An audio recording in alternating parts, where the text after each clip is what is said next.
Hello and welcome back to a brand new episode of the Pick a Side podcast. My name is Joel Moran and I'm here with River Brown, Andrew Velez, and John Carlos. This is now episode 124. In this episode, we are going to talk about the Bengals, a potential Deshaun Watson trade. Which team in the NFC South are we buying stock into? Packers versus Cardinals preview. And we'll talk about the history made this week, like Tom Brady passing for 600 touchdowns, Carmelo moving up in the all-time scoring list, and Chris Paul becoming the first player to ever have 20,000 points and 10,000 assists. And a quick Patreon shout out to Johannes, Ruben, Brian, Ricky, E, Enzo, Matthew, Sean Solis, Sean, Rice Family, John, Sean Triplet, Burner Hoops, Court Cousins, Ben Mack, P. Dot, George, Hikari, Mateen, and Jay Aqua. Good old Jay Aqua. So Rice Family wants us to call him MH Friends or MH Fens. Oh, that's the Browns guy. That's the Browns guy, yeah. He heard about Court Cousins and was like, you know what, I'm going to change my name too. Yeah. Had to be. So now he wants to go by MH. Is it him and MH Serge Friends or MH Fens? I don't know, something like that. We were talking one about of the those. Him and Browns Serge earlier. are though. always arguing nonstop, bro. Like, Serge could argue with a brick wall, bro. crazy. Saucy? Yeah. Serge, the Packers fan? Crazy guy. 16-0. 16-1, he said. Oh, 16-1. Yeah, That's they his. lost the first week. Yeah, that's his profile on Discord. They're gonna lose this week, so he's gonna change it. To We haven't 15-2. brought it up on the show in a while, but our Discord, you can join if you want. The link is going to be in our description. It's free. It's free for everybody if you're on Patreon or you're not. It gets active in there. We should probably record a Patreon exclusive episode soon. Pretty soon. We should do it live soon too. Yeah, at the end of the month we should. Oh wait, it is the end of the month. Yeah, October. Spooky Halloween season is next coming week. to an end, man. When is Halloween? Sunday. Saturday. Are you Sunday. guys getting dressed up? I am. I'm a Where grown man. where are you gonna go? Me and my girl are going to be Wanda and Vision. Wanda and Vision. Yeah. What? You look like you're about to laugh. Nah, it was like my mouth. Yeah, he's capping. He was laughing. I wasn't laughing. So you don't dress up because you're a grown man? Yeah. I'm probably gonna put my son. Bro's too cool for Halloween. I'm probably gonna put my son in a little dress up outfit. Might be Spider-Man or something. Captain America with the big ass shield. I don't know. All right. That's Or lit. Raul Neto. Nah, I'll figure it out. I'll figure something out. But I don't dress up. You don't dress up for Halloween either? Nah. I was gonna be Gravis Vasquez, but nah. Who? Grievous Vasquez. Yeah. Nah. Are you dressing up? I don't celebrate Halloween. You gonna dress up as James Harden? Why don't you celebrate Halloween? When I was younger, my family didn't celebrate it because of religious purposes, and it just kind of stuck. It was kind of something that I never really did as I got I older. don't really celebrate either. I haven't dressed up since I was like 13, 14.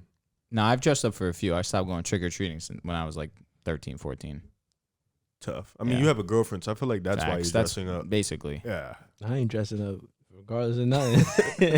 See, He's says gonna say now. that, but then he's says like that gonna be now. married, and his girl's gonna be like, you know what we're doing For this year. real. He's gonna be like, Not with that twinning stuff either. I think that's crazy. All right, that's when you married. You're gonna be sick. So in the top left of the screen, there's a DraftKings On transparent top logo. of Riff. Yeah.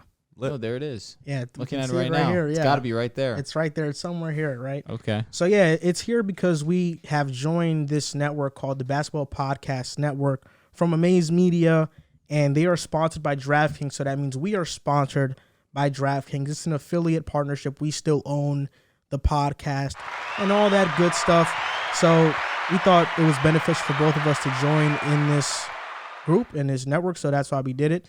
Wanted to just be transparent with you guys so you guys know, what's going on with the podcast, because without you guys, we wouldn't have been able to do it. And now hopefully this could turn into something great so we can quit our jobs and quit school. God, Do this all God day. willing, man. God willing. We're trying to do it. Who's So- trying to go to nursing school? I'm trying to quit so bad, bro. A lot of great things happened in sports this week. A lot of historic stuff. Tom Brady passed for 600 touchdowns. Carmelo moved up in the all-time scoring list. Chris Paul, now 20K points, 10K assists. But the Cincinnati Bengals also had a really great week. The Cincinnati Bengals are now 5-2. They're in the first place in the AFC, which is a shock to all of us. And Joe Burrrow, Jamar Chase, they are leading the way. And this isn't a first-time thing for the Bengals in terms of having a great quarterback and a great wide receiver. In the 2010s, Andy Dalton and A.J. Green. I wouldn't say Dalton's exactly a great quarterback, but they had a good quarterback. In the 2000s, Carson Palmer and Ocho Cinco. So they are no strangers to great quarterback and wide receiver play. But do you think Joe Burrow and Chase can surpass the former duos of the past and have more success as a team as well? Well, for starters, shout out to Jamar Chase. He completely destroyed Marlon Humphreys, and He won the matchup bad. he just put him in, like he did it to him. Uzama killed him too. I think, Carson, I think we skipped a step. I think they still have to pass Andy Dalton and A.J. Green. Those are two guys who went to the playoffs, 8 straight times? And granted, Andy Dalton is 5. In 9 seasons. Never won a game. Never won a game. They lost to they had a bye one time. They lost to the I Texans believe. twice. They Steelers. lost to the Colts. They lost to the Chargers. The Steelers, they should have won. They got hurt. Well, Dalton did not play. It was the backup. Vontaze Burfict. Unnecessary roughness. Facts. Jets beat him too, Destroyed right? AB. Jets beat him 1 year too, right? Yeah, with Carson Palmer, yeah. Yeah. I think in terms of talent, I would go Joe Burrow and Jamar Chase just because I think Chad Ochocinco is better than Jamar Chase, but I think Jamar Chase has a chance to definitely eclipse him in the numbers. But I just think Chad on the field, it really wasn't no weakness in his game. He can do it all. But I think Joe Burrow, right now, I think he's a smarter quarterback than Carson Palmer ever was. I think he has better intangibles than him. I think he's just all around better quarterback than Carson Palmer is in year 2. So I think they are already going to probably surpass him in a year or two. But the connection that those two guys have, they can go down as one of the best duos in Bengals history because of the fact that their connection at LSU has translated into the NFL, and Jamar Chase is putting up mind-boggling numbers. Now, it's next year is going to be a little different. It's going to be film out on him, so he's going to be able to catch people by surprise. But the connection is just so beyond that, and I think they're going to be here for a long time. So I think Chad is better than Jamar, but because I think the gap between Joe Burrow and Carson's a little bigger, I'm going to go with Joe Burrow and Chase. I think they're the more talented duo. So the OG question I could have swore was, who's better? Are they better now? So with that being in mind, obviously I said no. You can't be better than Carson Palmer and Chad Ochocinco when the two of them combined from 2004 to 2010 combined for almost 8,000 yards, 50 touchdowns. I think Ocho averaged 93 receptions from 2004 to 2007 because that was their peak together before Ocho started to miss games, get hurt, see a decline in his game. So obviously with that in mind, no, not yet at least. Because from what we're seeing from Jamar Chase and Joe Burrow has been pretty special. Jamar Chase is going to shatter the rookie record. I do believe that. I think it won't take him that 17th game to break the record either, so people aren't going to say that there's an asterisk behind that. I think Jamar's going to clean him because, again, his over-the-top game is impressive. His breakaway speed is impressive. He's looking like a top 5 receiver right now as a rookie. So I do believe that, as of right now, you can't say that he's better than Carson Palmer or Ochocinco. We'll sound like we never watched a down of football in our lives. But eventually it could get to that point. You look at Carson Palmer in his time with Cincinnati, he was turnover prone too. And you look at up until this point of the season, Joe Burrow has had his fair share of interceptions. But at the same time, he's thrown a lot of touchdowns. I think he's already... Let me ask you a question. Let me hear it. Why can't you? You've watched Joe Burrow play. Yeah. You've watched Carson Palmer play. Yeah. Who do you think is better? So I think... So throw the numbers out the way. You've seen both of them play because numbers, you can say, but they become a little bit miscued in the situation in football. Yeah. That really matters. You watch both of them play. You've watched Chad and you've watched Jamar Chase play. Yeah. Who do you think's better? It's tough because Chad's footwork is some of the best I've ever seen from a wide receiver, and you can ask any corner will say it. They had a harder time guarding Chad Ochocinco than a lot of other wide receivers who just had size on them because of his footwork, because of his speed. He was so generational in that sense. Jamar, though, kind of has everything, which I think eventually Jamar will surpass Ocho. But he's obviously gonna have to stay healthy. He's gonna have to have this connection with Joe Burrow continue to grow, which I think it will. Now, the Joe Burrow to Carson Palmer argument, that one's close because Carson Palmer didn't have the best team in Cincinnati, truthfully, and his numbers weren't the best. He had a great year in 2005, stupendous year. I think he had 33 touchdowns. I think he had under 13 or 14 interceptions. That's a really great year, especially for being your second year in the NFL. Then it was a lot of okay years, a lot of turnovers. Then he leaves, goes to Oakland. At the time, they were the Oakland Raiders. He was okay, but then goes to Arizona and really stood out, had really good numbers. So I look at Joe Burrow right now, and I think that, his last season, the Bengals team wasn't that great, but this year, obviously, he's having a huge turnaround season with the Bengals, and it's kind of similar to what happened with Carson Palmer. Carson Palmer had a mediocre first year, second year comes back, they're first in the division, It's looking like history's going to repeat itself, possibly. Obviously, the Ravens are right there. Bengals are good enough to be the first seed have the first spot in their division. So it's too hard to say right now who's better, who I think will ultimately be better. As long as these two stay together for a while, I think Joe Burrow has a lot of intangibles to be better. He's mobile, can get out of the pocket, throw accurately on the run, throw accurately in the pocket itself, is smart, knows to make the right decision when he needs to, can read a field very well. So I think Joe Burrow will get there, but it's too early to say that they're flat out better. But I'm along the lines similar to you that I think they will be better eventually. The Bengals have had a lot of bad luck throughout the franchise's history, and it really started to begin like in the 1990s. 1991 was their last playoff win against the Oilers, who aren't even a team anymore. And when talking about Joe Burrow versus Carson Palmer and Andy Dalton, I don't think Palmer nor Dalton are the best Bengals quarterback. I think it's Boomer. For sure. Boomer won an MVP. He led them to the Super Bowl in 1988. And they lost to the 49ers 20-17. Joe Montana, Jerry Rice. Jerry Rice had 200 yards receiving in that game. He was flat out unstoppable. So I think Boomer is the best Bengals quarterback. And the other day I was watching a Burrow and Boomer kind of sit down film session conversation. It was really awesome to see. The Bengals since 2004 have made the playoffs 7 times and have lost each time. They lost in 2005 to the Steelers because Carson Palmer on the second play injured his knee, torn ACL. Then in 2009, the Jets beat them. Rivas held Ocho Cinco to under 30 yards in that playoff game. And then from 2000 to about 2016, lost to the Texans twice, who didn't even have a quarterback at that time. The Colts, Chargers, and then the Steelers. They should have beat the Steelers. I think the duo of Dalton and Green were better than Palmer and Ocho. From a talent perspective, you can say Ocho and Palmer, but from their accomplishments, it's Dalton and Green. AJ Green had 6 1,000-yard receiving seasons. Dalton was a 3-time Pro Bowler. They made the playoffs 5 times in 9 years. Palmer and Ocho, Palmer was a 2-time Pro Bowler. Ocho Cinco had 7 1,000-yard receiving seasons, and they made the playoffs 2 out of 5 years. So they didn't make the playoffs much, and they had a great team. It was Ocho, Hushmanzada, Chris Henry. They also had Cedric Benson, who came on later. Yep. And even in 2005, they had Rudy Johnson, who rushed for 1,400 yards that season. But I think Dalton and Green were better. I will say that I think Jamar Chase and Joe Burrow are going to go down as the best quarterback wide receiver duo in Bengals history. Yep. Right now, Jamar Chase is on pace for 1,700 yards. That would not only break the rookie receiving record, but Jamar Chase would become he would have the best single receiving yards record in Bengals history, passing Ocho Cinco. Ocho Cinco, 1,400 yards.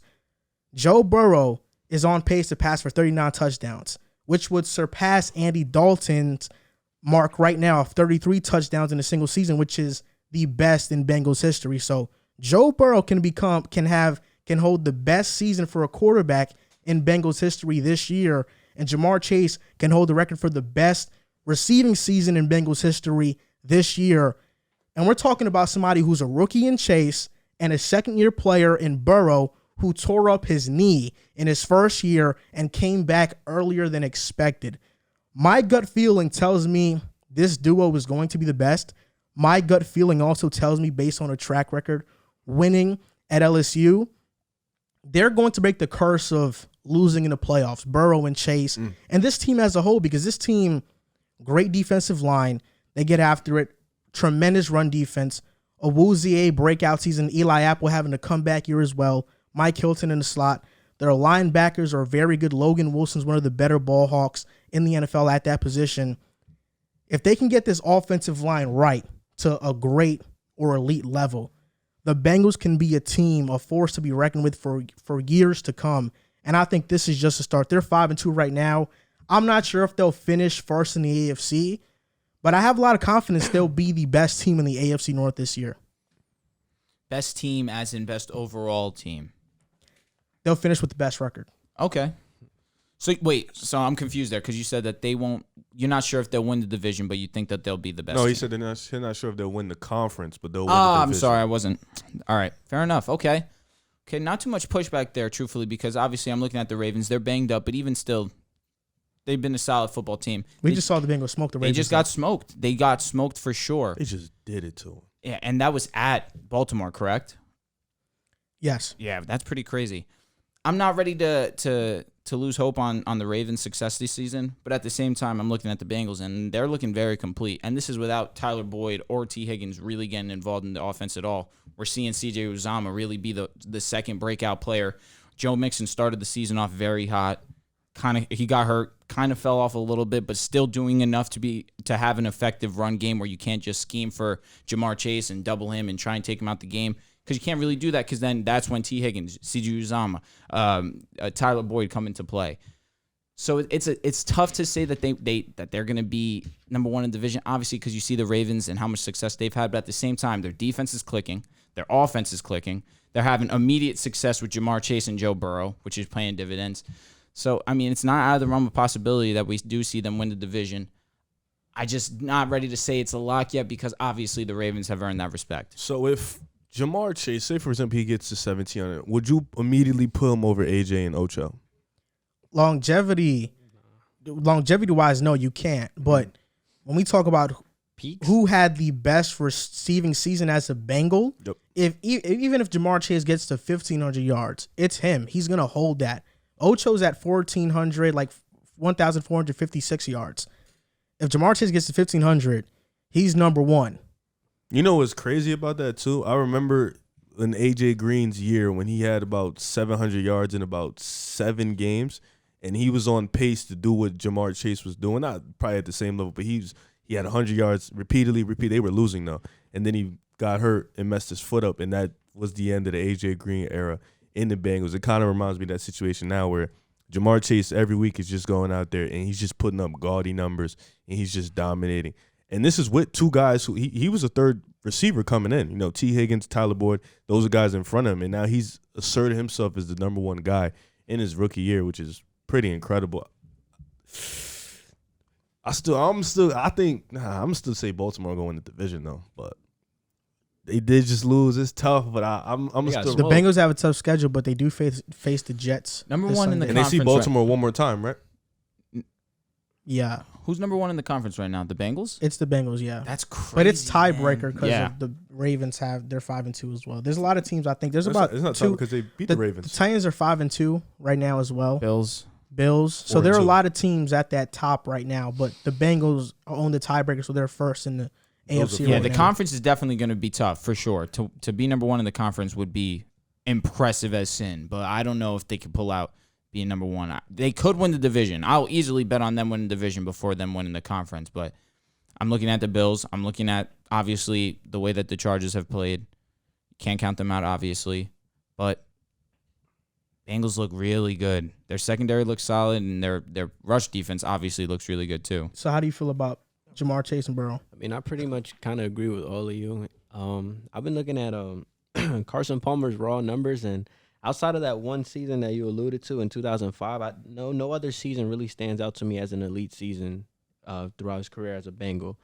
And then on top of that, the fact that A.J. Green and Andy Dalton, Carson Palmer, Ocho Cinco, they didn't even win a playoff game. So I think, I know it's the truth. That's what people know the Bengals for. They have the longest playoff losing streak drought, I think, since and in 09 they should have beat the Jets. Yeah, without a doubt. And we beat them. Sanchez. Rivers locked up. But, other than that, I think if Jamar Chase and Joe Burrow get a playoff win, I think that automatically puts them over them as a duo. I mean, how many years did Chad and Palmer play? 5 years, made the playoffs twice, didn't win a game. A.J. Green. They made it 5 out of 6, I believe. No, five out of 8, right? Palmer and Ocho made it 2 seasons out of 6. Oh, okay. Dalton and AJ made it 5 seasons out of 9. So Dalton and none of them got a win. What was it, 5 straight? Yeah, it was 5 straight from 2011 to 2016. I think 2015, 2016. Just the way the Bengals are playing right now, I don't know if they can sustain this, but let's just say they get home field in the playoffs. I wouldn't count them out to win a game against a lower-end wild card team. I think they're good enough, and I think just solely winning a playoff game, that's going to resign well with the Bengals fans because you haven't seen that since 91. And then 30 years. Yeah, just about. Damn, it's a long time. You know what's crazy? But it's funny because with the AFC, a low-end team can be Could be the team. Chargers. Like the Colts could be a wild card. Could be the That's gonna Chargers. be Could be the could be a Ravens. tough game. It could be the Chiefs. Yeah, it could be the But Chiefs. then you know what like, else we could see? I would want to face the Chiefs. We I'm could gonna be see. honest. We could see In a playoff game? I wouldn't. we could see Their the Bengals head defense, to the hell yeah. playoffs and get those playoff jitters because none of them, obviously, Joe Burrow, Jamar Chase, going to be a lot of people's first time, being there as well. So I mean, I don't know. I think that it really doesn't take much to be a better duo than them. Just outside of the fact that the two previous duos that we had, quarterback receiver, they didn't win a playoff game. And I think if Jamar Chase and Joe Burrow can win a playoff game, in my opinion, even as a Bengals fan, which I'm not, but if I was, that would put them over anybody else because you did something that nobody's done since '91 and win a playoff game. You've told me winning is not a QB stat. So does that put them over the top? I was going to say, quarterback wide receiver duo. I mean, that's the question, right? So I think like if they have an impact on the game, they impact the outcome of the game. They they have a quarterback to wide receiver connection a couple times throughout the game. If not even once, I think that's more than enough to put your mark on a playoff win. I think But if like Joe Burrow, if they win that game predominantly just off Joe Mixon running and everything, all right then you can it's just weird. It depends how you would see it as a fan. Yeah. I think winning is not a quarterback stat, but winning does showcase success. Yeah. And when you look at Palmer and Ocho Cinco, they had a lot of success in the regular season. Yeah. They didn't have in the playoffs. Right. Andy Dalton, AJ Green had a lot of success in the regular season, didn't win a playoff game. They had some good statistical games in the playoffs, but they didn't win a playoff game. Carson Palmer wasn't even that good in the playoffs. I'm looking at the stats right now. First year, 0 touchdowns. I think he got hurt that year. The next year, 1 for 1, and then the year after that, well, not even that. He's only been to the playoffs twice as a Cardinal, and they were less than stellar, so he wasn't even that good of a playoff performer either. he had a good win against Green Bay, but other than that, I agree. In 2005, he threw a deep pass to Chris Henry, rest in peace to him. It was like a 56-yard play, and he got tackled, and he injured his ACL on that same play. It was the second snap of the game. Injuries. That's tough. And then John Kitna came in. Kitna didn't play bad with Ocho, though. He gave Ocho a few I would good say passes. the one time Kinda unfair to judge where them, Cincinnati, aside from the Jets, one time where I really felt like they really had a mark was against the Pittsburgh game, when they played They should have Pittsburgh. won. And Vontaze I feel like Burfict. even if Andy Dalton played, they would have won that game. They was hot. They came in. They had home field advantage. It's tough, man. The Bengals cursed. It's tough.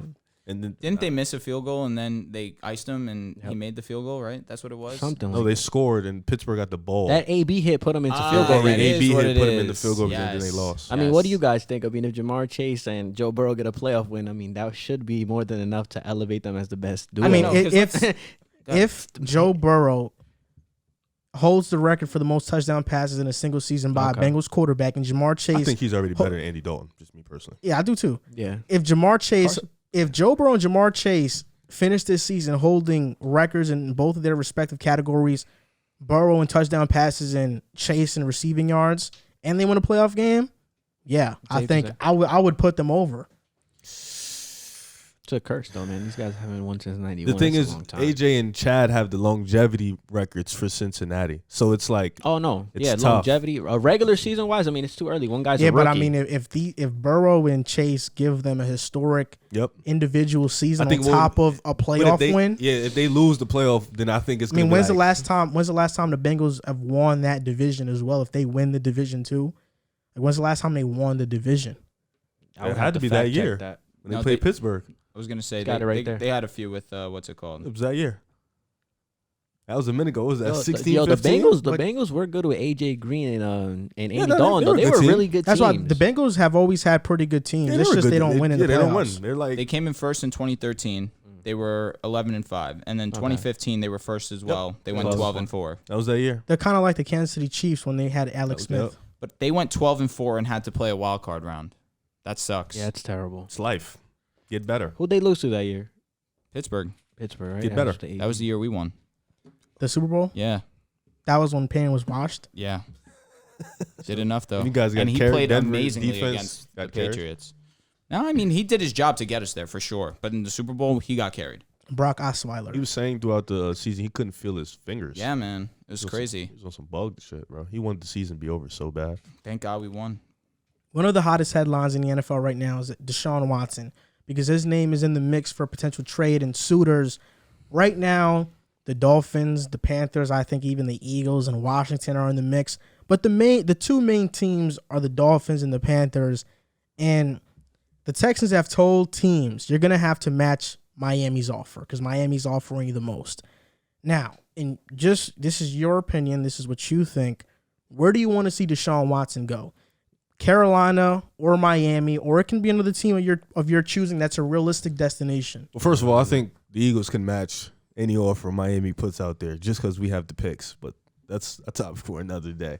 I want to see him in Carolina, me personally. I think that puts him at either Carolina or Denver. I'm going to lean Carolina, though, because I feel like those two teams they have the best team suited where they're just a QB away from being a contender in whatever conference. I feel like Carolina is a little better because they're younger. You know, I think Denver's on defense, they're not old, but they're stars. Von Miller, Bryce Callahan, he's reaching that age. Kyle Fuller, he's about 28, 29, so he's up there. With Carolina, though, J.C. Horn is young. Brian Burns is young. Like this, Hassan Reddick is only like 26. Like this team Jeremy is Chin, really, young. yeah, this team is really, really young. Even on offense, DJ Moore is young. Robbie Anderson's about 27. You know, yeah. He's whatever. CMC is 25. They're young. Oh, so this is a young team. And Deshaun Watson's 25, about 25, 26. So he's young. So you put him in a young system with these guys that he can grow with and he can get better with. And not to mention, they have two guys. DJ Moore is one of the most underrated receivers in the NFL. I feel like him and Robbie Anderson, they'll have a way better connection than Darnay Boy and Robbie. That would be great. I mean, Jerry Jeudy and Sutton are incredible too. Yeah. But I just think Carolina being young on both sides and being that they're just a QB away from being that good. And that division too. Like Denver has the Chiefs, the Chargers, the Raiders. Why do you want to go fight with that when you can just go to a division that has the Bucks and the Saints? Once you get Deshaun, you're better than the Saints, in my opinion. And you're better than Atlanta by far. You just have to compete with Tampa. And I'm not saying they're better than Tampa, but you get Deshaun, that can put you in that conversation where now you can compete with Tampa. I would rather go there where in a situation like that, you got to see the Chiefs. Mahomes is going to be here. The Raiders Herbert's going to be here. Derek Carr is still going to be here. Like Tom Brady is not going to be here forever. Yeah. Matt Ryan's gone soon. So it's like, it's Jameis Winston, you're better than him by far. So I think Carolina, don't do that. Like, I think Carolina is the better situation. Overall pick. Word. I think Carolina is the better situation. I like them. I like their team. I think Deshaun would thrive in that role. I'll tell you what, you surprised me saying Denver, truthfully. You did, because you kind of ruined my whole big moment. Because my one thing on my notes here is just Denver, period. I like Denver. But I do think that Denver would be the best situation. We could offer 3 first-round picks. We could offer Bradley Chubb. It just gets tricky with the QB situation. That's where Miami has us beat, truthfully. But at the same time, Tua wouldn't even Tua wouldn't even go to Houston, apparently. If that trade were to be done, a third team would be involved. I don't think Houston wants a quarterback back. I think they like Davis Mills, and that's why they don't want Tua. Mr. Ostrich? Which is interesting. Mills isn't bad, and he hasn't played terrible. He's had some terrible moments. About to start once he gets back. They said he's starting. I like Tyrod Taylor a lot, too. Tyrod was pretty firm when he was playing, obviously, but health has always been a concern of his. But I am upset you chose Denver, or, you even mentioned them at Carolina, all. No, I know, but you mentioned them. Yeah. But regardless, you look at Denver, obviously, our O-line's pretty solid. Our right side's our weakest point. But Deshaun's, one of his strengths, if not arguably his biggest strength, is his ability to roll to that side and make to extend plays, make things happen with his arm, obviously, make things happen with his legs. He's just one of the more talented quarterbacks in the league when it comes to scrambling outside the pocket. We have Cortland Sutton, we have Jerry Jeudy, Tim Patrick, Noah Fant. Out of the backfield, we got Javonte Williams, who up-and-coming running back star, potential in the making. You can just see the way that he runs through the tackles, runs through guys, his shiftiness, his ability to not go down. He's a talented dude for sure. And we still got Melvin Gordon, who's a solid pass-catching running back too, who can do pretty much similar things to Javonte Williams. He's just a little bit more experienced. And you look at the defensive side of the ball, where we have struggled over these past few weeks, but it's due in part to our offense inability to stay on the field and kind of give them a breather. Our defense hasn't looked great, truthfully, and we let a bunch of backups cook us against the Browns. Wouldn't have really happened if we weren't having constant 3-and-outs the first 2 sets of the game. Run the ball, have Teddy throw the ball for 5 yards, which is basically what he does because he's a check down quarterback. I mean, he's gotten us 3 wins this season, but at the same time, it's just not what you want in a franchise quarterback or a quarterback that's going to try and win you games, especially down the stretch against solid football teams. You can't just run the ball on and try and rely on that when that's not working. And then, okay, let's throw in Teddy and have Teddy make something happen for us. That's not going to work, especially because his trust in his deep ball isn't always there, even though his deep ball isn't terrible. He just has moments where he underthrows receivers like he did against the Browns when he gave up that bad interception in the red zone. But I just think that overall our defense would benefit from Deshaun because he would keep them on the field, allow them to get their breather. We still obviously have one of the best secondaries in the league. Surtain has made his mark on this league already. He's an amazing corner, potential top 10 easy cornerback in this league. Better than Bryce Hall. Without a doubt in my mind. Without a doubt in my mind. Without a doubt in my mind. And then you have Ronald Darby, Bryce Callahan. We're just stacked on so many ends secondary-wise. Obviously, Justin Simmons. Then our linebacking core, we probably have to get rid of Chubb, truthfully. And I'm not thinking too much about it, obviously, because we still got Von Miller. That'll be fine. He's old as hell. He's 31. That's not as hell. He's old for sure. Past couple seasons. Last season he was hurt. This season he's been firm. He did have that. He's hurt right now, right? I was going to say he had that bang up against the Browns, but I think he's going to be okay, truthfully. That's good. But I just think overall as a team, you mentioned about the competition standpoint too. Why not come into our division and show that you're better than Herbert, you're better than Mahomes, you're better than Derek Carr? You'd see them 2 times a year, and you'd be able to showcase that every single season. And especially with Deshaun, who is a competitive dude, I can see him wanting to do that and challenge those guys for sure. But in terms of schedule-wise, fair enough. Carolina obviously would face a Saints team that has been on, or not, I wouldn't say a decline because they're winning games, but they're not the teams that they were in the past. Buccaneers are firm, but how many more seasons is Tom Brady going to be there? Deshaun's a young quarterback. What do you think, 55? He said he wants to play to 50. That's He's crazy. Insane to me. But regardless of that, Deshaun's 25 years old. He could play till he's 36, 37, 38. Just depends on, whether he stays healthy. He's a mobile quarterback. Those are obviously more at risk to get injured. But I just think Denver as a whole, we become immediate Super Bowl contenders. We're a quarterback away. We've been a quarterback away. Deshaun immediately makes us that. I don't want to Deshaun see. is better than Carr. He doesn't need to show that. I just wanted to let you know. Oh, no. I mean, he's better than Herbert. Yeah, in my opinion, talent-wise, he's better than Mahomes. He would show that against them. Continue with your I don't know if that was crazy. I don't know if Herbert is such a gimme. It's not a gimme. Yeah, but it's not a gimme, but I just think we've had lost this me. conversation. I think in terms of what Deshaun brings to the table on the football field, of course, his arm is perfect. His vision is perfect. His ability to read defenses is borderline perfect. His ability to extend plays is perfect. What more do I really want from a quarterback, truthfully? So you think talent-wise, Watson's better than Mahomes? I think Watson, in my opinion, talent-wise, is the best quarterback in football. Okay. So That's high praise. the Panthers and the Dolphins, they both suck. They're not good teams. And the Panthers early in the season, they started out 3-0, but they faced teams that weren't good. Yep. The Jets and who else did they face? The Jets, the Saints, when half the coaching staff was missing. Did they beat Denver or no? They did beat Denver. They beat Denver? No, they didn't play us. And they beat They played the Jets, they played the Saints, they played the Texans. Okay, yeah. Yeah, then they faced the Cowboys. They lost the Eagles. They shouldn't have. Oh, they didn't play you guys. Yeah, no. I could have sworn they played you guys. Nope. But they started out 3-0, and they fell off. And there is this false narrative out there that the Panthers' defense is good, and they're elite because they started out so good. You look at the stats right now, it showcases that the Panthers are a very great defense. They're the 7th-ranked defense currently right now, but they have lost 4 straight to Dallas, Philly, Minnesota, and New York. And if you look at those 4 games, in the first 3 games when they started out 3-0, opponents averaged 10 points per game on them. The last 4 games, opponents have averaged 29 points per game, which is tied 27th with the Chiefs and Texans. And Dallas is a great team. Philly is an okay team. Minnesota is a good team. New York is an okay team. So the Panthers gave up a bunch of points to the Giants, Philly. Dallas and Minnesota is acceptable. But you're telling me once you face good competition, your defense falls off on a cliff. I understand that the injuries are there, but Brian Burns is still playing. Yep. Hassan Reddick is still playing. Yep. AJ Boye is still playing. Dante Jackson is still playing. Jeremy Chin is still playing. They have all of their guys. Hopefully Stephon Gilmore saves them. The Panthers' offensive line is god-awful. Their receivers outside of DJ Moore are not very good. Their tight end is not very good. Their running back, because CMC's not there, not very good.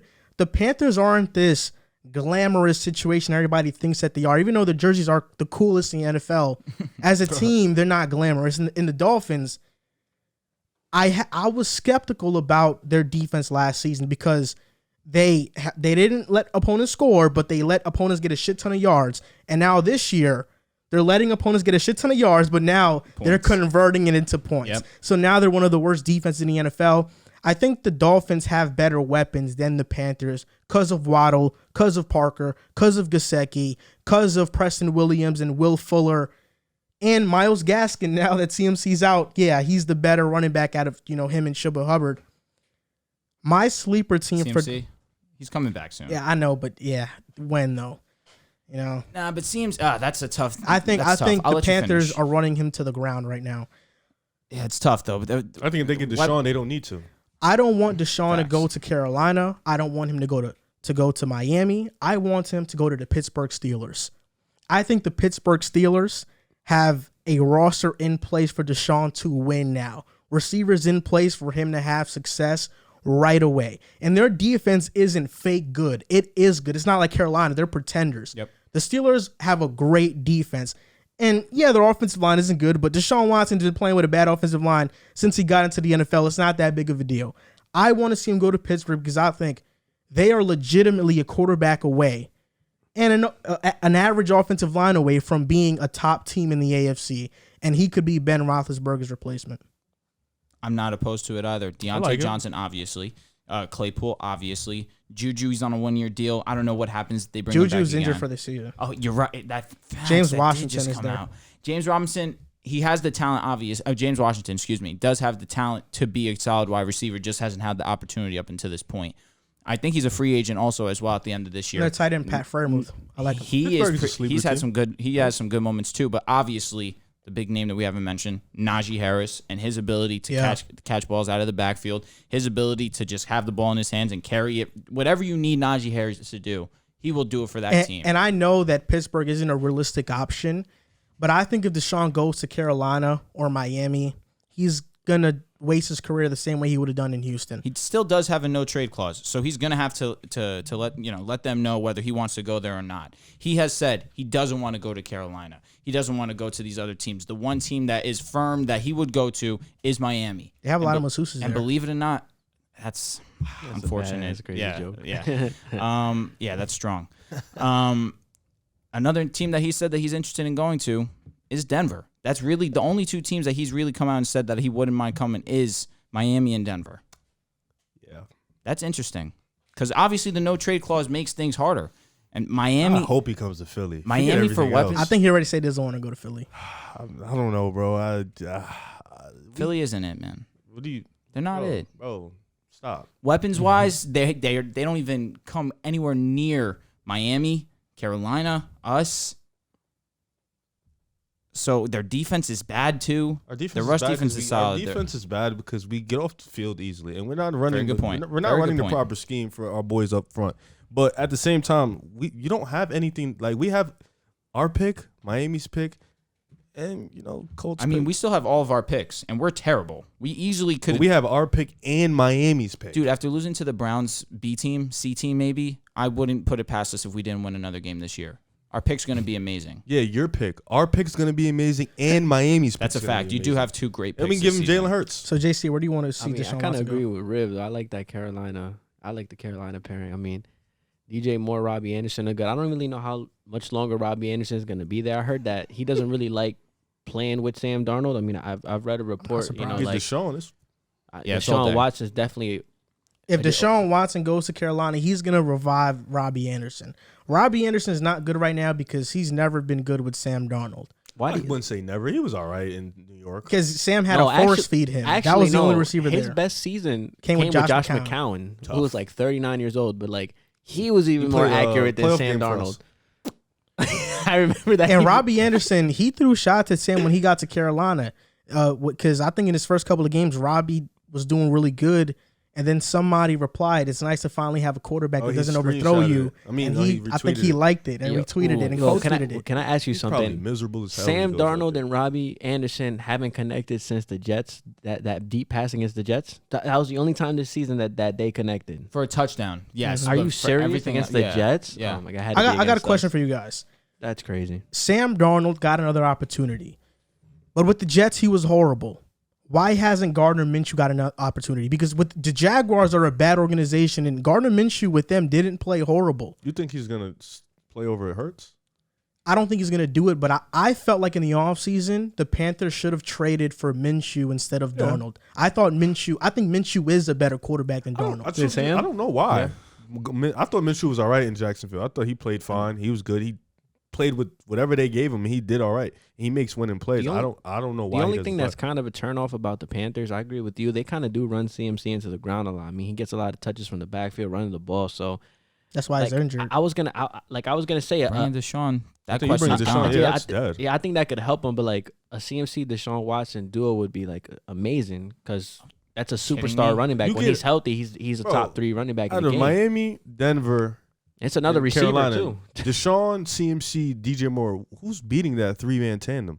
Like healthy. You're gonna laugh at me. I am gonna laugh because you're gonna say Javonte Williams, and I'm just gonna look at you. Jerry Jeudy. That's the piece that we can't forget. Obviously, Jeudy has been able to. Jerry Jeudy's really good.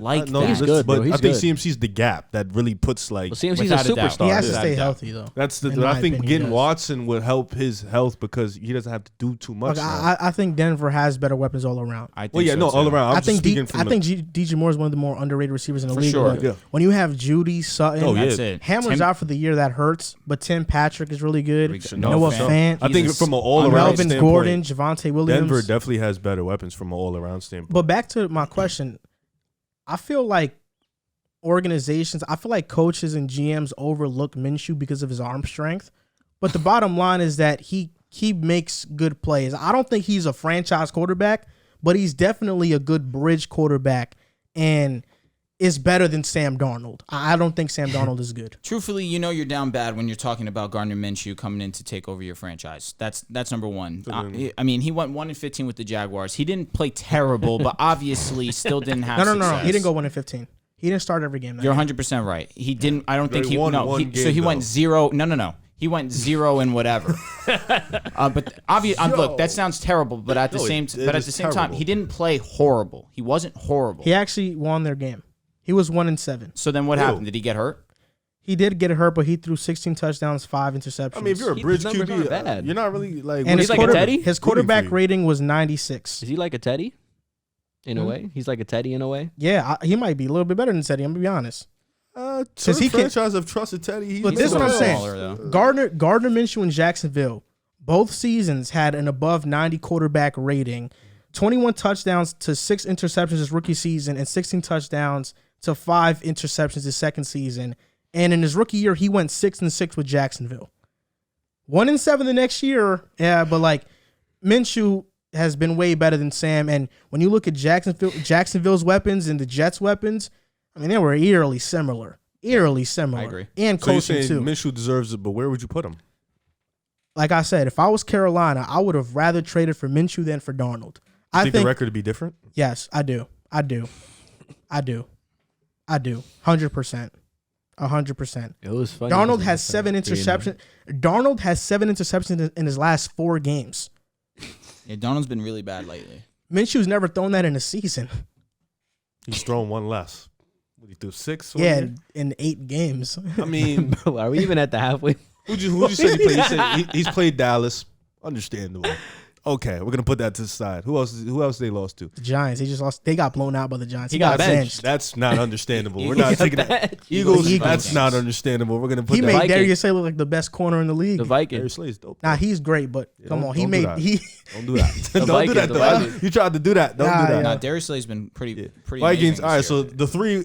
I gotta look at it and be like, damn. But I'm not gonna put the Dallas one over. Like I'm be like, all right, they cause a lot of turnovers. Even the Vikings, though. I mean, I could have met Darius Slay.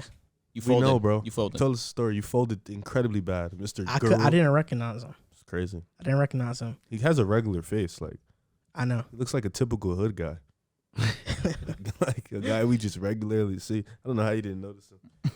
It's because he changed his number. That's why. Well, Minshew's not playing in Philly. That doesn't make sense what you just said. Who? You said he looks like a regular guy, so you don't know how I didn't notice him. Well, that's like you know how like I don't know. I'm not gonna lie, I wouldn't notice him. I mean, y'all laughed and like I knew that was. I met his trainer though. I was talking to his trainer. Not the same. I know. I was like, because his trainer came out from talking to him. I was like, yo, that was Big Play Slay. Yeah. Oh, and now you want like, to call him Big Play Slay? Okay. Yeah. And he just tried to downplay. And he was like, yeah, I'm a trainer. I'm like, oh, that's what's up, man. That's dope. And then that's it. That's how the Yeah, conversation that's all went. right. I saw Win Darius some, Slay. you I lose was some. like, "Yo, Slay, So what? Slay." So what do you think Minshew's like? Because he's not playing this year. Like he's not. He's not It's gonna killing play. me that we're talking about Gardner Minshew. I mean, this is He's better than say, Teddy. say your piece and then we'll move. He's not on. even that bad though. Who, Gardner He's not Minshew? that bad. Nah. His numbers say he's not that bad, but at the same time, it's not like it's translating to wins. I mean, he's not Obviously. good plays enough for where bad you sit teams, there though. and For sure. rave about him. Listen, No, like But I he's said, played I for don't bad think teams, I don't though. think he's a franchise I quarterback. know. think he's a I'm bridge. not saying. I think I'm it's not saying Kyle that. Oren. That's fine, right? Respect Kyle Oren. Teddy. Put a Come little on, more he's respect Teddy. on his name. Teddy has a playoff game. Teddy. Stop. Respect Teddy. Kyle Oren. You don't think he's Kyle Oren though? For real? No. Put a little. Kyle Oren had like 3 good seasons, bro. Yeah, but, I mean, it's more than Minshew. Kyle Oren's Kyle Oren's best season is similar to Gardner's best season Nah, it statistically. is. Kyle Oren It has is. like 100 TDs. Kyle Oren also had Brandon Marshall, which helped him for sure. I mean, Minshew threw 16 touchdowns in 8 games, That's very good. so he could have. Didn't he throw Gotten, 21 like, in over- like 16 though? Yeah, in his So rookie let's season. pump the brakes. His rookie here. season, though. Yeah, but let's pump the brakes so he could have It's not done bad, more. though, Bro, in his rookie season though. That's Yeah. his rookie season. Yeah, but he's What? like, How many quarterbacks throw for 20 touchdowns in a rookie season though? Not a lot. I can't name him off the top Nah, of my I head. feel like not 20. Lately? That's pretty low. Baker did it. K1 did it. Lamar didn't do it. Josh didn't do it. Sam ain't do it. Herbert did it. Josh didn't do it. Are you sure? I don't think Josh. Josh did it. Allen, no, he didn't Josh do did it. not do it. Okay.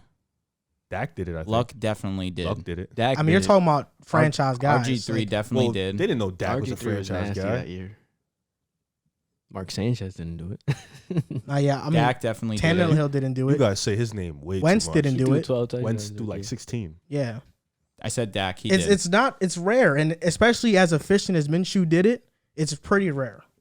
I'm not saying he's a rare guy, but I'm just saying he's not that bad. He's just a little undersized for my liking. Is he better He than is. Jalen Hurts? 'Cause if he's not better than Jalen Hurts, then this I honestly think he is. It's Okay. tough. That's Jalen my Hurts' opinion. arm is sketchy. Fourth quarter Sketchy. comes and something happens and he just Is he suddenly- better than Tua? No. you hate to. It's all right. Tua's been playing pretty well lately, so I'm good. They lost. They did, and their defense really needs to step it the hell up. They're 1-6, right? Yeah. It's over. Oh, yeah. What are they Oh, stepping up? Andy Dalton threw 20 touchdowns this rookie year. Yuck. Yeah, So did he Cam was really Newton. good. So did Cam Newton. Tough. Ryan Mallett did. Derek Carr did. Tough. Derek Carr was RG3 really good. did, Jameis right? Winston, your That's boy what I did said. it. It's- that's James what I'm saying. RG3 It's not- probably did it too, right? RG 20. You should have said like 25. I would've Minshew been started fine. 12 Andrew games. Luck obviously did it. Now you want to back out. He started Russell 12 Wilson threw games. 26 I was gonna his say, rookie year. if you look at Deshaun, I mean, this is a first rounder compared to Deshaun what Minshew tore his was the ACL, sixth. though. Exactly. I was going to say he was close to 20. Nah, but Wilson threw Minshew only started 26. 12 games, so if he started all 16, he could have done like maybe 25. Could have maybe threw 22. More- No, honestly, more. like Yeah, yeah, I know what you mean. legit. On to the next topic. Tom Brady threw his 600 touchdown pass. I hate that, man. First time that anybody's ever done it in NFL history. He's He, the only he has a person, right? sizable gap on everybody else. The greatest. And get this, Tom Brady has 7 Super Bowl rings. He lost to Eli twice, then he lost to Philly. Fold. Tom Brady has been to the Super Bowl He beat 10 out Tua. times. yeah. Donovan McNabb. Yeah, he beat McNabb. Tom Brady has been to the Super Bowl 10 times out of 22 years in his career. That's Say that one to 10 out of 22. Tom Brady has been to the Super Bowl 10 times out of the 22 years he's played in the NFL. And out of those 22 seasons, one season he got a torn ACL. His rookie season he didn't play. Tom Brady, by the numbers, has a 45% chance to make the Super Bowl based on his numbers, how many times he's made it versus how many times, how long he's played in the NFL. Steph Curry's 3-point percentage is 43%. I would like. So Tom Brady has a better chance of making the Super Bowl than Curry does at I making would like the to NFL. know the ridiculous. numbers of him just going to the AFC Championship because that's Oh my probably at like gosh. 17 or 18 There's been times. years where he lost in the AFC it's Championship like- game against Denver that one year too. This topic is just Been a there a lot. gas up Tom Brady. Talk about I Tom love it. Brady. I love yeah, it. This the We spoke about You're this. yeah, like Maybe just 10 the- minutes. 10 You're minutes not of supposed straight to like Tom Tom Brady. Tom Brady. 'cause Brady is first in passing yards, first in touchdowns. This season, 2,275 yards, 21 touchdowns to 3 interceptions, second in QBR. And the 600 touchdown pass was caught by Mike Evans. He gave it to a fan. The fan gave it back because he said, I can't say no to Tom Brady. And Tom Brady gave him 2 signed Brady jerseys, a helmet, a signed Mike Evans jersey, and cleats. 2 season tickets for 2 years, $1,000 credit to the Buck store, and he gave him a Bitcoin, which is worth $66,000. I needed $30K cash. Well, that's $66K right there. Well, yeah, that part. But that's fine. $66,000. One Bitcoin in But I'm talking however about many years I'm talking is about going to be worth. I'm talking about I needed the way more than- Oh my Bitcoins goodness. and the $30K. I don't care about none of that other stuff. I don't care Well, about the think season about it like tickets. this. The Signed season Brady tickets- I don't care you about could that. sell say those he- for bread. I Let's want say he doesn't 30K go to a cash. single game. He could sell every single one of those. That's a few G's right there over 2 seasons. Tough. In-store merchandise, I jersey, don't care about no damn. the signed jersey, jerseys. the jersey from Brady, the helmet from Brady. That's a few K right there. Tough. So he definitely made out, but at the same time, he folded by giving it away right away. If he holds it till the end of the game, Well, he that still list would got have it. been even more egregious. They went to him right after. Which was real. What? And listen, the guy who gave the ball back deserves endless respect. But Let me at the ask same you- time, Tickets You for know, life. I'm gonna be honest. I think it actually went better for the guy that he gave it back Probably never got because nothing if he held it. if he held it, he would have been looked down upon, and oh no, they no. might have not given him that much. For it. Everyone should look at this dude and just think he's a genuine, real dude. But, And he has to make it out the stadium with the ball too. but they said screaming. the ball was valued at a minimum $500K. I'm gonna be honest though. Like if you're in that Michael Jordan stadium, draws is $1 million. Such a random thing to throw That's out crazy. there, but that's funny. No as way. hell. but if you're in that stadium, you I'm gonna think show you after. if you're in that stadium, you see a guy walking with the 600 touchdown ball. you're going to mob You're him. not trying to get it. If I'm with, I'm if it's us, tackling I'm him. telling See, y'all we but need the to put thing- that. I'm tackling So him. funny you say that because Barry Bonds, when they hit his home run to break Hank Aaron, the guy got it. They escorted him out of the stadium, like security and everything, because knew they the vibe. knew exactly. We'd Oh, have okay, jumped him. that's smart. If it was us four there and we seen him, we got to do it to him. But he's in I the would have done the first. same thing. I would have said, I can't say no to Tom Brady. Yeah, no. And I'd go over there, I'd meet Tom You Brady, I'd probably shake would his never said hand. no to Zach Wilson. First TD, you'd have been like, I can't say no to Zach Wilson. You just gave that right to him. I was like, come on. I just say I want a picture with him. To Darnold, he's just What- throwing that shit back. What sport has where their GOAT is literally number 1 or 2 in every stat and 1 in winning? Tennis, maybe. You look at the NBA, It's not the GOAT Michael fluctuates, Jordan. and even then, there's not the most. They don't have the most I chances. think Swimming. football. I What's think that? football is the I was only gonna say sport. swimming, like No, Phelps. not even in soccer either. Nope. I think football is the only LA? sport. Pele. No. Most championships, most goals. He's not the best player ever, though. No, he does not have the most goals. Messi Can't- has the whoa. most You goals. you're not gonna stop. No, Stop. Pele has like over 800 goals. I'm bugging. No, like throughout his entire That's career. what I'm saying. But Messi has the most international No, for goals. sure. He just passed him. For That's what I'm saying. Tom Brady has everything. but And at Messi has the same most time, La Liga goals too. But Pele also has the World Cups. That's why they. That's the knock on Messi. Doesn't Yeah. have a World Cup. Same thing with But Ronaldo. I think football is the only sport where Pele's there's the an dog, though. undisputed Pele. GOAT. Tom Brady's the undisputed GOAT. And anybody that tries to argue it, it's really no point of arguing Search it it. right now. Search. he tries to argue. He will argue it down. You and know Aaron what's Rodgers- I mean, a lot Yo, of people try to argue you- Payton, but he's Yo, not. Tom I Brady. talked to this I'm a guy who Peyton really. fan. I I will talked to tell you, this. Peyton's 3. It's Joe Montana and then number 1, Tom Brady. tough. You have him at Yo, 3. nah, I That's got what it. I'm putting I at got two. You know what's crazy? How Tom about Brady. regular season? Regular season, Peyton Manning's the GOAT. undoubtedly. Peyton Manning's the GOAT in the Manning's regular number season. Tom one. Brady is second all time in fourth quarter comebacks, and he's Who's won? historic. Peyton Manning. Yeah. And he's historically played with teams that blow teams out. So that means that Tom Brady, when he gets his chances to do it, Done. he It's does over. it. There's no doubt about it. He gets the job done. That's insane. And that's why he's so great. So but how amazed are you by Tom Brady's greatness and how long he's been able to sustain it? How long can he play? It's really that. I'm more amazed by how long he's been playing. Like, forget the numbers. He's playing at 40 years old. And bro. he's a great guy. All right, yeah. I mean, I don't That's care. up for debate. He's become a great guy. I think he's a great guy. Who cares? Who cares? No, but that plays a part. Who cares? That definitely plays a part. Great guy or not, whether he's an asshole or not, he has Dude, 600 TDs. Barry Bonds is arguably the greatest He's a baseball player dickhead. ever. He's known as a dickhead. Exactly. People they despise Barry Bonds. He's still known as what? Not really. But the Not respect really. isn't Nah, he there. cheated, bro. That- Barry Oh, Bonds. allegedly. I mean, Never I failed don't know, the but test. I'm not Yeah, going to he get into allegedly cheated. Not Why gonna isn't get he, into why the isn't he in baseball. the Baseball Hall of Fame? Because they have the alleged thing that he There's did horror steroids. stories from people that covered the team, the media guys, that Barry Bonds used to just be He's an a asshole horrible to them. human being. I personally don't like me personally. I don't care if you're an asshole or not. It's what you do. Like, what do you do on that I court? mean, whenever I watch, I agree. Whenever I watch Tom Brady play, and after he wins a game, or they interview him post game, whenever he talks in a really humble That's a manner. fact. And I watched the games with my dad, and my dad said, "Man, he's a great guy, man. You could tell he's just a humble dude." And that's the thing. When I see Tom Brady, you can just tell he's a humble guy. Like, in you're the the worst Jets fan. in the ever, in the bro. pre, in the press Can't believe this right now. in the press conference, he when the guy had the 600 touchdown ball, he said that was really nice of him to give it back, and that was really cool of him. And that's why he went and get what player's giving somebody a Bitcoin? Tom Brady's like, I'm gonna give you a Bitcoin. I'm gonna secure your future with a Bitcoin. No, for real. Like that's real, bro.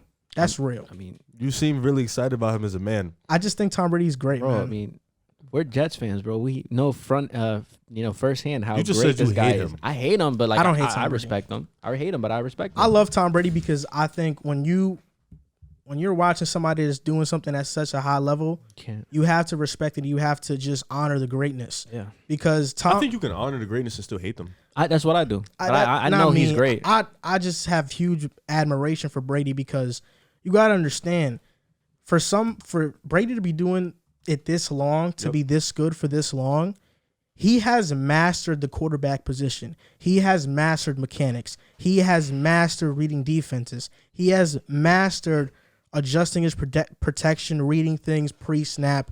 We're watching a master at his craft right now. Yep. And for him to be 44, 45, and he's in the MVP conversation. Insane. I mean, Brett Favre fizzled out. Payne fizzled out. Drew Brees. Drew wasn't that old. Brees. He's not as old, He but- fizzled out. That's He fair. fizzled out because he fizzled couldn't out. throw the ball Yes, down the correct. field. Big Ben, same thing. Yeah, everybody knocked Looks Brady. horrible. Cooked. Brady's last year in New England, everybody knocked him, said he couldn't throw the ball deep. He said, watch this. I'm going to go to Tampa Bay and Bruce Arians' offense, known for throwing the ball down the field, win a Super Bowl in my first season there. I mean, that's just historically great. One thing that stands out to me, and then we can move on. His MVP season in 2010, he had 36 touchdowns, 4 interceptions. Last season, he had 40 touchdowns at age 43. 40 touchdowns. I think he had 12 interceptions, something along those lines. Threw for 800 more yards than his MVP season. The year difference from 2010 to 2021 for him to have those numbers still at the age of 43, that's what amazes me most. Obviously, we don't see people do this at age 36, 37. The fact he's doing it at 43, 44, it is unheard of in any sport, truthfully. You don't see, I mean, I think baseball's the only sport where you see people over the age of 40 have some kind of success. Never in football, never in basketball. I think Kareem Abdul-Jabbar was really the only one, and he had a visible drop-off. Brady's yet to show that. Brady is a Hall of Famer in 3 decades. 2000s Hall of Famer, 2010s Hall of Famer, and even in the 2020s, he's won the first Super Bowl in 2020s, and 2021 the Bucks could win again. We don't know. I mean, did you guys see the Tom Brady and Peyton Manning and Eli? Yeah, I saw it. It was amazing. Yeah. It really Tom was Brady was great. talking about how he called Peyton before he went to understand how you integrate the offense into the how he integrated the Colts offense into Denver. He called Peyton to see how he would do that same thing. So I thought that was pretty cool. They're mad. That's another thing I like about Tom Brady too, and about just I think Peyton Manning as well, is that you see in a lot of other sports, people that you had a lot of battles with, you were very competitive with, when they retire, they're not the best of friends. They're still that thing. Tom Brady, anybody he's faced, like you can see that there's nothing but admiration. When they're on the football field, they're competitive as hell. But outside of it is nothing but love, is admiration for what you did for the game. And I think that's an amazing thing. They played in a golf game. Facts. Phil Mickelson and Tiger. It was hilarious. They played TB12. I was going to say Payne's had a lot of time to work on. Are you going to buy strokes. some of those products from TB12? I personally will not be, because I cannot own anything Tom Brady related out of respect for my GOAT, Peyton Manning, but I can understand why people would buy it. I don't even know what he's selling. He's TB12 selling a lot T-shirts, the hat. Oh, I'm Tampa cool Bay. off that. No, He's selling a bunch of things also to have your body youthful and like I guess just The workout TB12 stuff. method. Just Mhm. workout okay. stuff. Who were they clowning yesterday? Oh, I'm blanking on his name so badly. Eli? No, it was a coach of theirs, and he was wearing the TB12 shirt, and he was like, "Oh, do you is this guy on the TB12 method?" Ah, man, I wish you guys were watching. I saw it. Yeah, You know, I don't know It was his a coach. name. It was just a Yeah, coach. facts. But he definitely did not look like he was using the TB12 method by any means. So who knows how effective it truthfully is. The division that Brady currently resides in is the NFC South with Tampa Bay. And the other 3 teams in that division are the Carolina Panthers, Atlanta Falcons, and New Orleans Saints.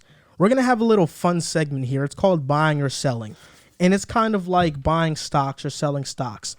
Let's just act like all of us have some stock into the Panthers, Saints, and Falcons. At this point in time, are you going to be buying more of it, or are you selling all of your shares, or are you going to hold off because it's a wait-and-see process? Stock market. First team up, the Carolina Panthers. Are you buying, selling, or are you holding your stock on them? I'm going to hold my stock at the Okay. moment. I just think, like you said, the defense has been playing well. Sam Darnold has been garbage in his last 4 games. But I'm still optimistic. This team still isn't fully healthy. They get Stephon Gilmore on this roster, so that can help tremendously. So I'm going to hold stock because I still think this team still has talent, but we'll wait and see. So I'm holding stock on this one. See, if we're actually talking about the stocks, right, and if we're going to be very, very real, if you sell the Panthers right now, you're selling them at their lowest that they've been arguably all season. But at the same time, I can't hold on to these guys because the schedule's shaky. Have to play the Bucks twice. Falcons have been playing very well lately. Have to play them twice still. Have to play the Bills. Saints aren't a pushover. Obviously, as long as it's in the division, it's going to be a good game. Play the Patriots as well. They've been solid against every team that they've really played. Also, Carolina. Also the Cardinals. The C messed me up. The Cardinals as well. Washington's a winnable game for sure. Dolphins, again, winnable game. I'm selling. I can't trust this team, truthfully. Even against bad teams, they show that they can still lose. Obviously against the Giants, obviously against the Eagles. So there's not much faith on my end from looking at them, truthfully. If they get Deshaun, obviously a whole different story because he's just a whole different ball player. But with the current roster that they have, with the injury that they have to CMC, who knows if he does come back. The hamstring injury, we talked about it early in the season. It's a nagging injury that really is just difficult to get rid of. You need time to heal, and if you're not active with taking care of it, it will linger a whole season. We saw with Julio Jones. We're seeing it again with CMC. I'm selling. I can't hold on to this. Carolina Panthers. I'm selling my stock on them because of Sam Darnold. I don't think Sam Darnold is good. I said it so much times on this show. You've also said that he's looked pretty good also. Stop it.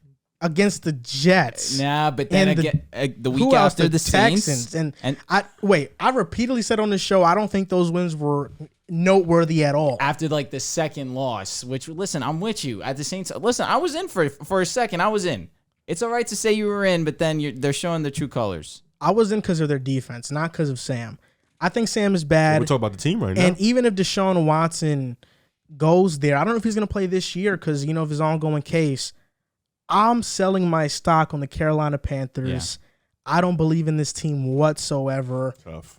I don't think they're better than some of these teams we're about to talk about next. Did you know that because Deshaun's case isn't federal or there's an actual impending charge, or not, it's not a federal charge or it's not something else that I'm missing off the top of my head. Because it's not those two things, he's not allowed to be put on the commissioner's list, which is interesting, which basically means if he's traded, he's playing. So he just hasn't played because he doesn't want to play. Because in Houston, the Texans are being wise and they're not playing him. Okay. That's interesting. That changes everything. I agree with both of you. I'm not really high on Sam Darnold, and their schedule, I was just looking at it now, it looks really tough. I mean, you have to play the Falcons twice, who I think the Falcons are a better team than the Panthers, in my opinion. Falcons have been playing good football. Granted, they haven't really played anybody that well. So we'll find out this Sunday when they play who's going to win that game. I got the Falcons. I'm calling Panthers sweep right now. Against the Falcons? Yep. Thinking of sweep the Falcons? Yep. Okay. But other than taking that, it right now. I agree with Joel. I mean, Sam Darnold has regressed against solid competition, and just the benching of him last week, I don't know if that's gonna really. I don't know if that's really good for his psyche because now that just shows that he's playing on a short leash with that team. You know what I mean? They put in PJ Walker, man. Yeah. Oh, I like PJ. He has a great story, do too. but Definitely he's not a good does. quarterback. Yeah. So it's not a good. I'm selling the Panthers for those two reasons. Next team, the Atlanta Falcons. Right now, they are 3-3. They have beat the Dolphins, Jets, and Giants. So it's not a great 3-3, but they are 3-3. Are you buying, selling, or holding stock? Well, I never had stock to begin with Atlanta, but I think I'm just gonna hold. I'm not gonna buy any. I'm just gonna stick hold. I think they'll fall down to earth eventually. Team just isn't good, and like I said before, just now, Carolina, I think is gonna sweep them. So I'm not gonna buy anything. I'm just gonna hold still with no stock for Atlanta for me. I'm buying. I mean, I like the offense. Kyle Pitts is really emerging. You are a clown. Dude, he's been he might break the rookie tight end record for receiving What's the record? yards. That's a great question. He's on pace to break it. Okay, thank you.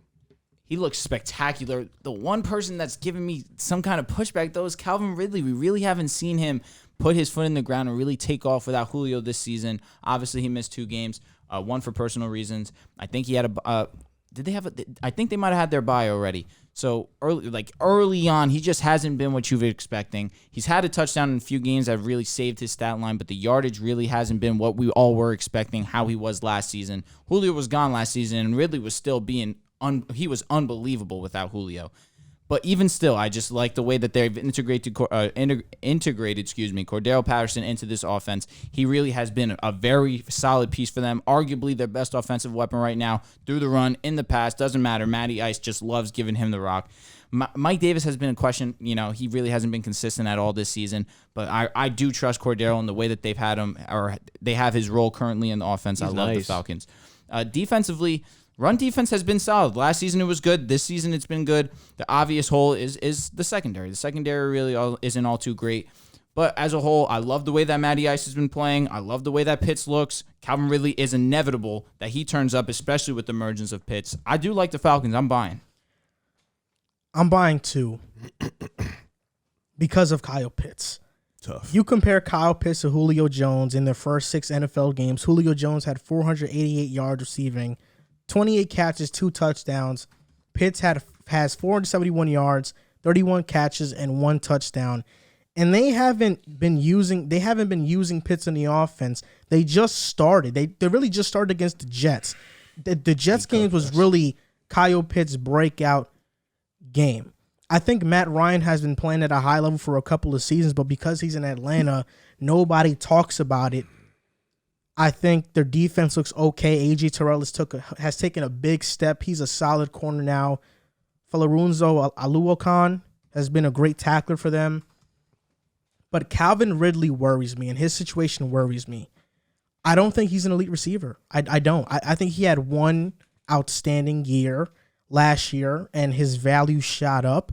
But watching him play, he doesn't run routes fully all the way because he's afraid of the contact. I don't know if he's afraid of the contact or he's not willing to take hard hits and to take contact.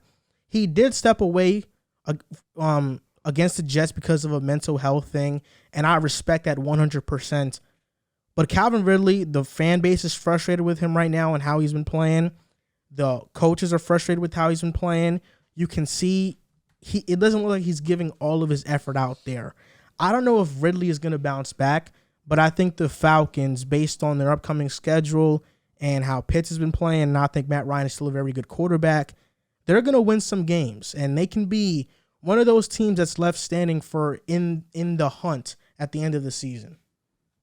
I'm not sold on Atlanta. I'm selling them just because I've seen the 3 teams that they've beat. They beat the Giants. We can all agree they're not that good of a team.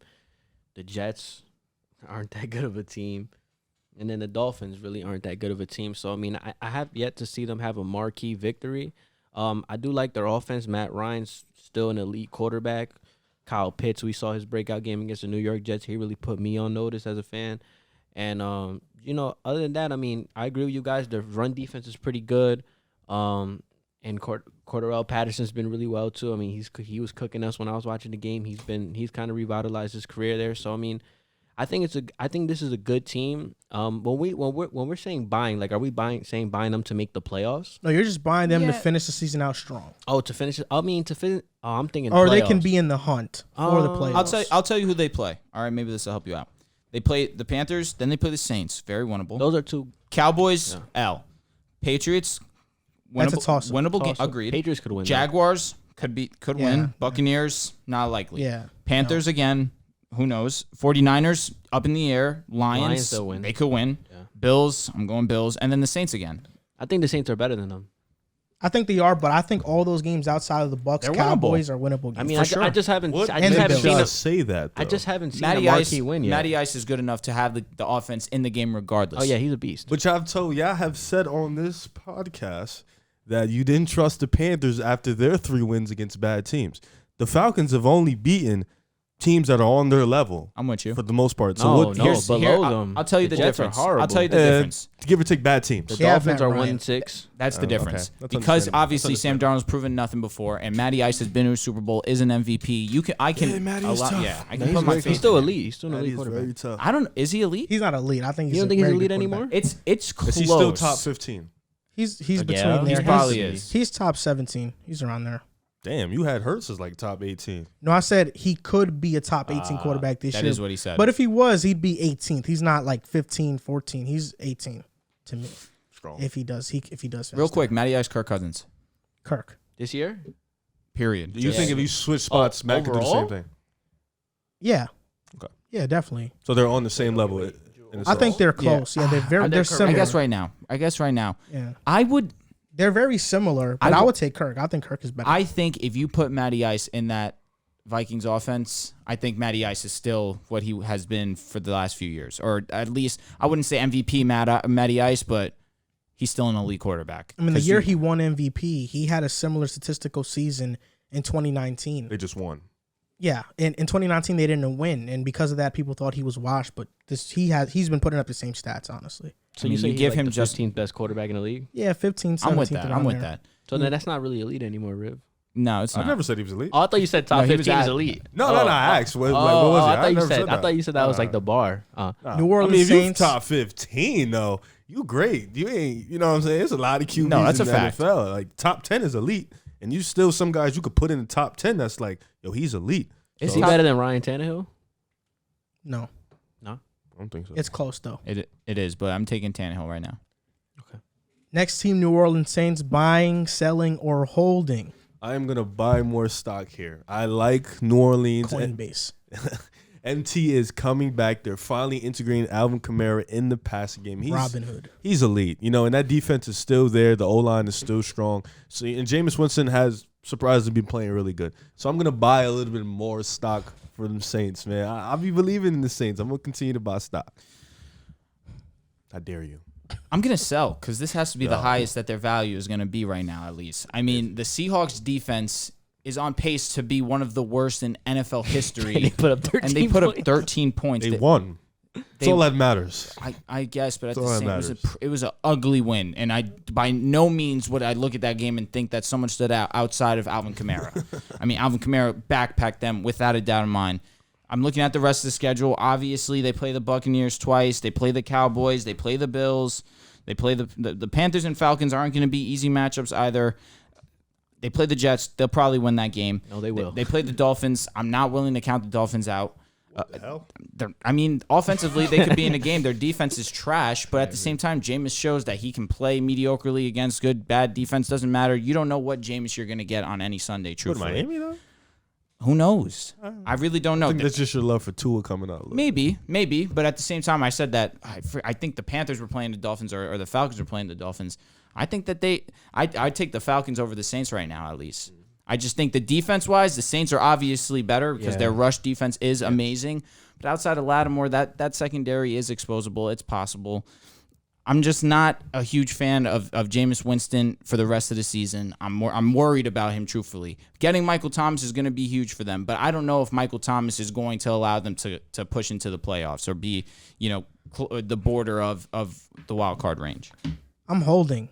I'm not buying. I'm not selling, but I'm holding on to this stock because it all depends on Michael Thomas. Because when Michael Thomas gets back, they're going to skyrocket, and then I'm going to sell it and get a big lot return. Of money, a lot. Michael Thomas had ankle surgery, and the Saints are kind of pissed off at him about it because they told him to get it way before right when the offseason started. They said, hey, get your ankle surgery now.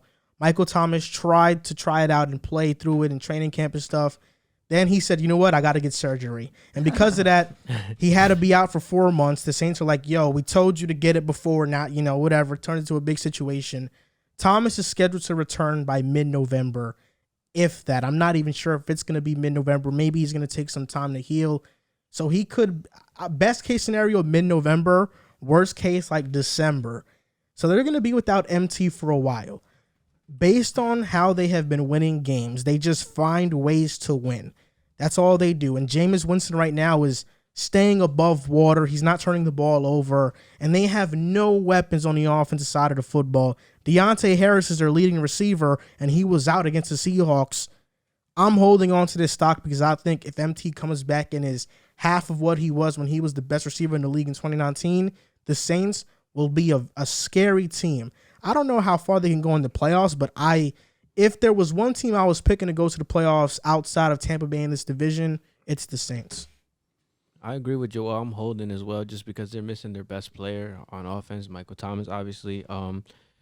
Offensively, though, without him, they're like one of the worst offenses in the league. I saw they were a bottom 4 offense, but the thing that like makes me hold Stockton to them is that their defense is really good, and their defense is always going to keep them into games. And Jameis Winston, to Joel's credit, I mean, he hasn't really been turning over the ball. He's kind of been almost like a game manager, like not turn over the ball, not just not putting the team in bad positions, and the defense has been getting them good fields, good fields cover, all that stuff. So, like I said, yeah, I agree with Joel. Michael Thomas, if he comes back half of what he was, I mean, last time we saw him, he almost had an MVP caliber season, right? I mean, pretty much he broke the receptions record. He was dominant. So, I mean, that's obviously going to help. It's another target to go to. So, I'm holding just because. That's the target. No, yeah, I mean, that's the man. Holding makes sense. That's Trevor Brown. No, it definitely does make sense, especially with Thomas coming back. It depends on what he does. That's a good fact. It's just dog. I can't really trust Winston. This past week was the first time we really saw Winston take advantage of Alvin Kamara's receiving abilities, truthfully. Got a question, though. Do you think that Alvin Kamara had this breakout game now because Sean Payne has been trying to not use him and not overuse him earlier in the season? I don't. Because we saw with CMC in Carolina, they gave him like 20 touches a game and he got hurt. Last year, though. He was carrying that bulk of the offense for a minute. They had more weapons last year, though. Yeah. Traquan Smith wasn't injured. Sanders was Jared Cook Jr. was there. Emmanuel Sanders was there. I would say yes if he didn't have the rushing attempts that he has. He's had over 20 in 4 of the 6 games that he's played. 20. So are they trying to make him more of a runner? I just think that he's a running back, obviously, but they've been kind of making him more as a passer for the last couple of years. No, over the last couple of years for sure. Because maybe he doesn't have the pass attempts this year. The pass attempts this year because they are running the ball more. I'll tell you exactly why. Drew Brees knew Alvin Kamara's receiving abilities were up there with he's arguably him and CMC, the 2 best receiving backs in the league for sure. Mm-hmm. Then Taysom Hill comes in. We see that part of his game get taken away. He was more focused in the run game. Taysom Hill really wasn't a check down type quarterback. Now this season, Jameis Winston, same thing. Not really a check down quarterback. These last couple of weeks, especially last night in the rain, he realized, okay, the deep ball's not going to be there. The too many factors going right now into the game to throw the ball deep right now. Let me hit Alvin Kamara. Has 10 receptions, 11 targets, over 100 yards, almost 100. I think he had over 100 receiving in the first half. I think the weather had to do with it, truthfully. I'm not ready to commit to them going full-blown into this new scheme of seeing Alvin Kamara out the backfield, although it is the most beneficial for them because obviously he's their most dynamic and explosive player. I think there are a couple of reasons for it, though. I haven't watched Saints games too closely this season, but just off of guessing what it can be, it could be that these teams know Alvin Kamara is your only option receiving. For sure. So they're taking away these screen passes that they would have ran last year a lot, and they're basically forcing the Saints in a way to run the ball a little bit more because all those little outlets that Alvin Kamara used to have, those pockets, defenses are taking that away, and Jameis doesn't have the opportunity to get it to Kamara. Because I think if the plays were designed for Kamara, Jameis is going there. Maybe Sean Payne hasn't been designing as much plays for Kamara in the receiving game and using him more as a decoy to get these other guys open because their receivers aren't very good. I thought Marcus Callaway was going to have a breakout year, but he hasn't been very good. He hasn't been good this year. No, nobody on the Saints has been good this year. They're not wide receiver 1s, truthfully, and that's just not wide receiver 2s. No, but we'll see once Michael Thomas comes back because obviously we saw Ted Ginn have success next to Michael Thomas. So Ted Ginn's always been a burner, though. 100% agree, no doubt about it. But obviously, I do believe Michael Thomas allowed him to get that separation over the top.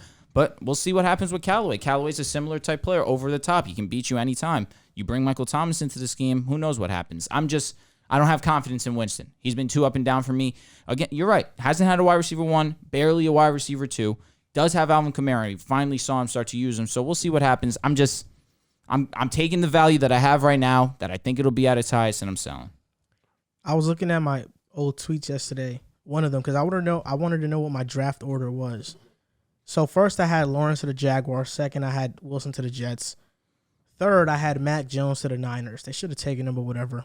They took Trey Lance. We'll see how he pans out. 4th, I had Pitts to Atlanta. 5th, I had Chase to the Bengals. 6th, I had Sewell to the Dolphins. Should have taken him as well. I don't think so. You think Waddle? I like Waddle. He's been amazing up until this point. Their offensive line stinks. Horrible. Their tackles are bad. Horrible. Sewell has been really good for I'm the with Lions. you. Definitely has. I would rather take tackle because they signed Will Fuller and they had Devontae Parker and Preston Williams. I can agree to that Gesicki. point. At the same time, you look at the Bengals compared to the Dolphins. Bengals are winning. Dolphins are not. So it looks better on the Bengals that they took the wide receiver as opposed to the Dolphins. But at least they're having success. You know what I'm saying? Tua and Waddle have an immediate connection. They've been solid these last 2 weeks. Week 1 when he was in the lineup, Tua, Waddle had a good game. Great debut. Other than the one drop, Waddle had an excellent game. I mean, we saw him have, even with Jacoby Brissett, over, I think he had a 12 reception game. It was for 50 yards, but regardless of that, 12 receptions, 13 targets, something crazy. Who had the 7th pick in the draft? That's a great question. I think the 8th was the Panthers. The 9th was the Broncos. I had you guys taking Micah. I had the Panthers taking Rashawn Slater. So I think, was it JC at 7? JC was, it might have been. Yeah, him at JC 7. at 7, Micah at 8. Excuse me. No, it was JC at 8. Yes. Micah at 9. Yes. Who was no, 7? Micah. No, it was Sertan at 9. Yeah, Sewell- no, we Sewell went was Sertan 7. for sure. Sewell was 7. Then okay, yeah, we were fine. 6 was 6 was Waddle. 7, yeah, no. Detroit took Sewell. Yeah, Yeah. that was a great pick by them. Wow, that was a great pick. So I was confused for a second. Yeah, I'm hoping that one day when I do these mock drafts, all my first 10 are correct. That's gonna be tough. there's too many questions. It is going to be 4 tough. out of 6 were correct for me. Yeah. But No, I definitely didn't see the Dolphins going Waddle, but I'm not upset at the pick. man, I am. Yeah? Sewell was such a better fit for them. I feel you, but it's worked out for the Bengals. Tua obviously missed some time. We'll see how it really works out next season. I'm in on It it. worked out for the Bengals because they signed Riley Reif, True. who's a And they solid tackle. And Williams, Jonah Jonah Williams is a really yes, good tackle and too. he came back from injury from last season. Yeah, but like the Dolphins, they had Austin Jackson. I'm with you. You know what I'm saying? Yeah, Like I'm their with you. offensive line is bad. On to the next topic, Packers and Cardinals. They play tomorrow, and we're going to preview the game a little bit and talk about who the real best team in the NFC is. Maybe you think the best team in the NFC isn't one of these two teams, but regardless, we're going to talk about which team is better of the two, and obviously we are talking more about the playoffs because we know that's what everybody cares about the most. But just talking about this game, Cardinals are 7-0. The Packers are 6-1 right now. What do you think? Who do you think is going to win, and who do you think can go further in the playoffs? Who do you think is the better team long term to make some noise in the postseason? Arizona should win. The Packers are banged up. I think Devontae Adams is not going to play. No, COVID. So that's another He guy. might. It depends. Lazard's out too. He has to get 2 negative COVID tests within the next 48 hours, and he's eligible to play. That's tough. Even though Packers is banged up, so I'm not really looking at this game as like I think Arizona should win handily. They should walk in, be comfortable with this win. But Aaron Rodgers can probably maybe pull off a miracle and get the dub. So you never know. But I'm rocking with Arizona in terms of long term. I like Arizona. I like that they have youth on both sides of the ball. So I think long term I'm gonna go with them. And I don't think Aaron Rodgers stays after this year. But just speaking of the playoffs this year. Experience matters, and experience and leans towards Green Bay because they have a guy who's multiple-time MVP. He has a Super Bowl. He's been there, done this, one of the 5 greatest quarterbacks of all time. Some people have him outside, but, he's in that conversation. Then you have Devontae Adams, one of the best receiver in the league. He's dominated the playoffs last year, did his thing. He has experience. That defense has experience. So Arizona's a freshly new team. They got some guys, A.J. Green, DeAndre Hopkins, J.J. Watt, Chandler Jones, who has a ring, who can help out with the process of the experience. But I think in a playoff setting, I'm going to probably go with Arizona. I like their offense. Their offense is one of the most explosive offenses in the league. A guy like K1 who can kill you with his feet and kill you with the throw. You have one of probably the best receiving room in the league in A.J. Green, D-Hop, Christian Kirk, Rondell Moore. Then now you got Zach Ertz, who just caught a TD last Sunday. It's a dangerous, and the offensive line doesn't have to be great because K1 makes plays with his feet. Then defensively, I think their front 7 is solid. Isaiah Simmons is good. You got J.J. Watt. You got Chandler Jones, who's always always can make a play at any moment. Their secondary has been solid. Marco Wilson. Then you got Byron Murphy, who's really, really good. Buda Baker. I like this team, and I think this team is young. It has a lot of potential, and I think this year it can definitely make some noise. And I'm gonna go with them. I'm gonna pick Arizona if they was to play in the playoffs because they're gonna have home field advantage, I believe. And I felt like this team is just too dangerous on both sides of the ball. Right now, who's going to win this matchup? I'm going Arizona. Like you mentioned, Packers are banged up right now. Not going to have Jair Alexander for this game. Who knows if Devontae Adams is going to play? Lazard's not going to play. At least for Randall Cobb to be their number one wide receiver right now. I mean, there's worse options to have, but an older Randall Cobb's not ideal for you, especially when you're losing arguably the best receiver in football. Now, looking at the bigger picture, Arizona versus the Packers. Right now, Arizona has the better offense and the better defense. Defensively, yards, I want to say they're top 10. In total yards, they're a top 10 defense. In points, they're a top 3 defense. I can't overlook that, especially when you're comparing offenses where they're so similar. I look at the defense, and that's going to be the bigger outlier when the two play. Now, come playoff time, you got to trust Aaron Rodgers. You know what I'm saying? You know Aaron Rodgers is going to be there. You know he's going to play to his maximum ability. Aaron Rodgers really isn't the question. It comes down whether or not Kyler Murray is built like that for the playoffs. We haven't seen Kyler Murray in the playoffs.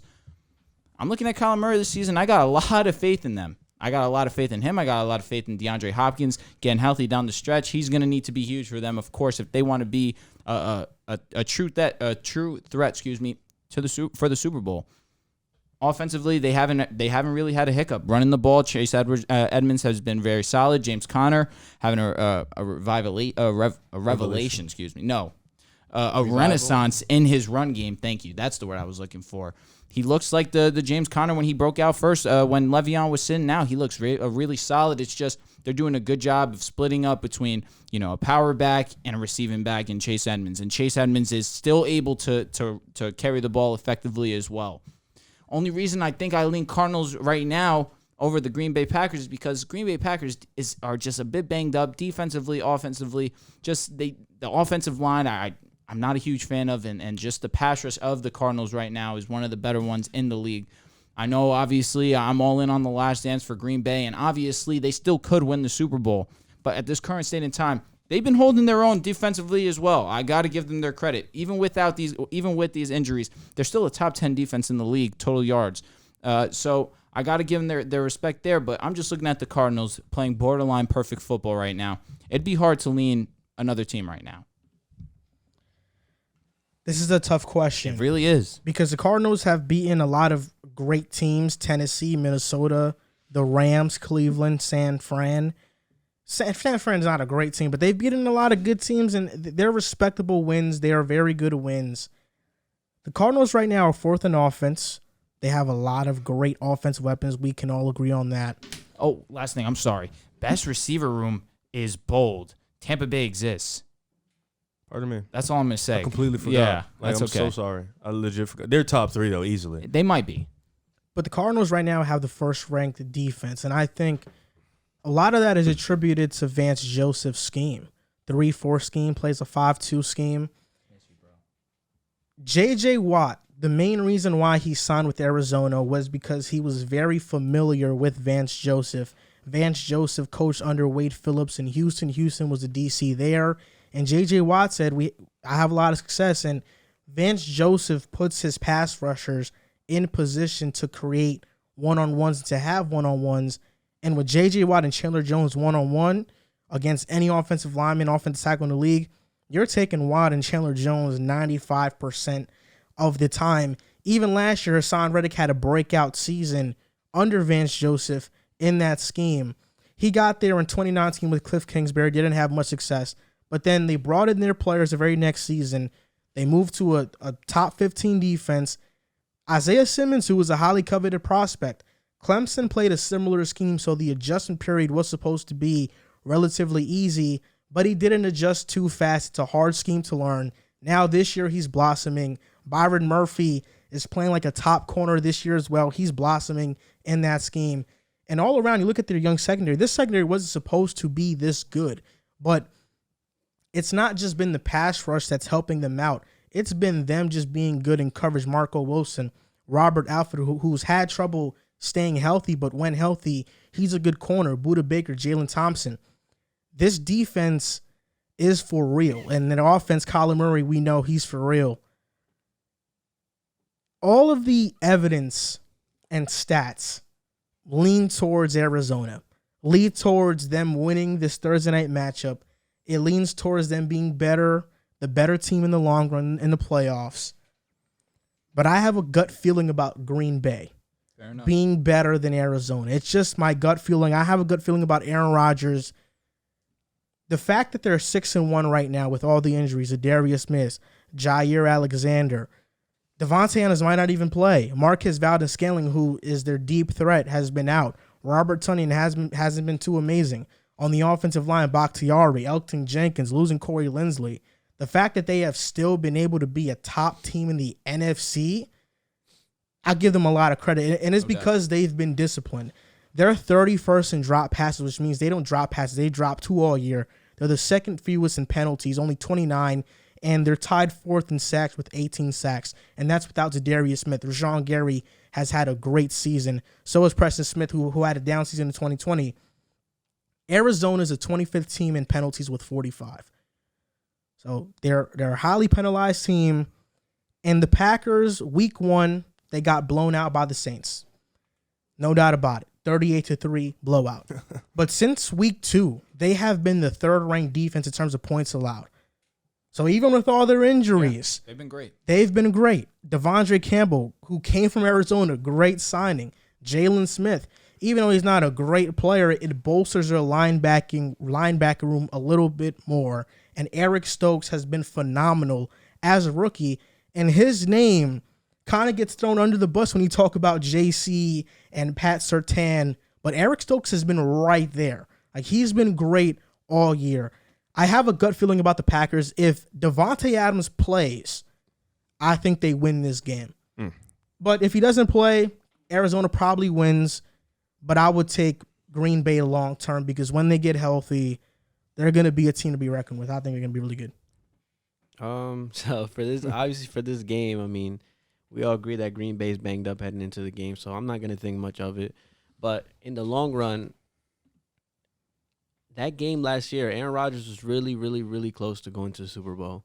And a lot of people said that he should have ran the ball on the one or when they were in the red zone. Mm-hmm. Who knows? But just having that experience, all those battles, all those years that Aaron Rodgers played in, the Super Bowls that he's won, his postseason performances, his shortcomings, all of that to me matters. To me, that matters. Aaron Rodgers has been in that situation. He's a winner. He's won one time in the Super Bowl. Granted, a lot of people think he should have won more. Regardless of the point, he's still a top 5 quarterback. We can all agree. And that experience, I think that's really important, that what you alluded to. I mean, this is going to be Kyler Murray's first time heading into the postseason. It's really postseason football. It's crazy. Like, every team that you're not going to get these like light teams on the schedule. Every team that makes the postseason is a really good team, and they all have a chance to win. I just have faith in Aaron Rodgers just because of the experience that he's had.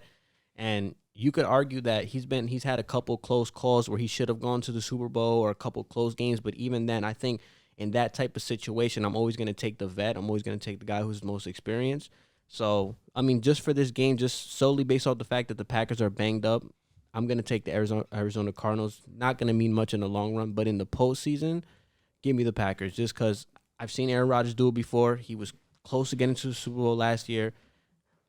And he just has that experience, and I just don't think that you could ever sleep on a team like it wasn't Green just Bay. Last year too. It was the year before. He's always been there. Back NFC Championship. That matters, man. I'm always gonna take somebody who has the experience rather than somebody who's first time going into the playoffs. I don't know, bro. I'm riding. I think I want to ride with the young boys this year. On both sides of the football. You said you're picking Arizona to go to the Super Bowl. Yeah, sticking with that. I'm gonna stand. Let me say this though: 6-1's very impressive, no doubt about it. Especially with the injuries that they've had. I'm looking at this schedule. I know he was gonna be Lions. They should win that. Easy. Niners, 30-28. That's a very close game, especially for the Niners team that hasn't looked that great these last few weeks. Steelers, Packers, they won that game pretty swimmingly, 27-17. That's a good win. But I'm not looking at the Steelers and thinking, all right, that this is a primetime team. This is a primetime win. I think that's still a good win. It's a solid win, fair. Bengals, the Bengals, that's their best win of the season. They should have lost. Facts. I He don't didn't know. blow- It's a debate. It's a debatable topic. kicker didn't blow the I kicks. could say I can make a case that they should have lost that game. You want to know why I don't think it's that much of a debate? Because Mason Crosby missed the first kick to put them up more points. McPherson, I think that's how you say his last name. Yep. He missed a kick to win the game, Yeah. but the only reason the Bengals were in that game to win was because Mason Crosby missed that first kick. For sure. Yeah, but not clutching it is crazy. Like That game could have gone either way. Yeah. Fair so point. they play the Bears. We can all Yeah. agree here. Bears are sorry, offensively at least. And then Washington. Washington, sure, they've had some prolific offensive games, but overall, the secondary mid. is not it. Taylor Heineke has had some up and down moments Washington the entire is mid. season. I'm just looking at the offenses that they played. It might be a little bit more indicative of that, truthfully, as their defensive ranking as of right now. I'm not looking Fair so enough. much at the teams. I'm looking at the matchup.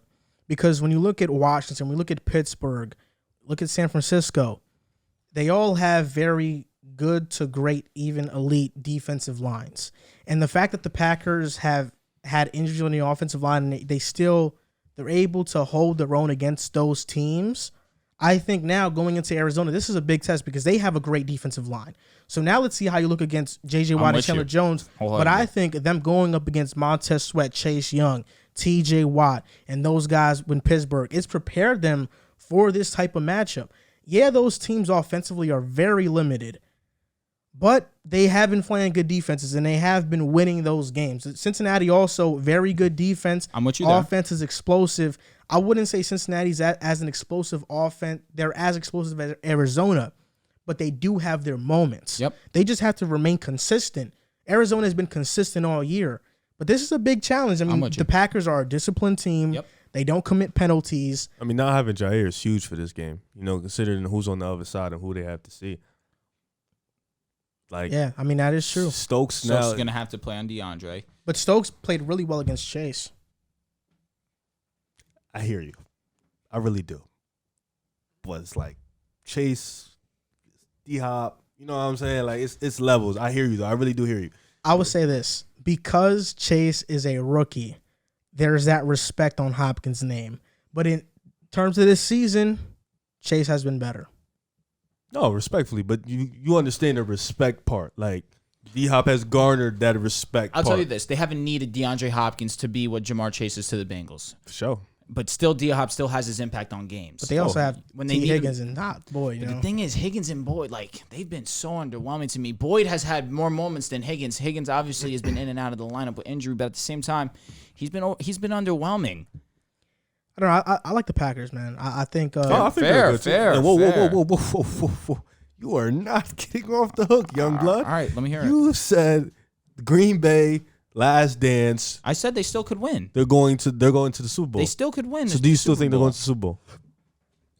I'm not as confident If your as I was answer game wasn't one. yes from before, then you're doubling down. I'm not as confident as I once was given the injuries. That's just how football goes. There's injuries to the team. So do you and think they're still gonna go to the they're Super Bowl? very impactful. They could go to the Super Bowl. Do you still have them as your pick to go to the Super Bowl? I still got the Rams. You never had the Rams. I did.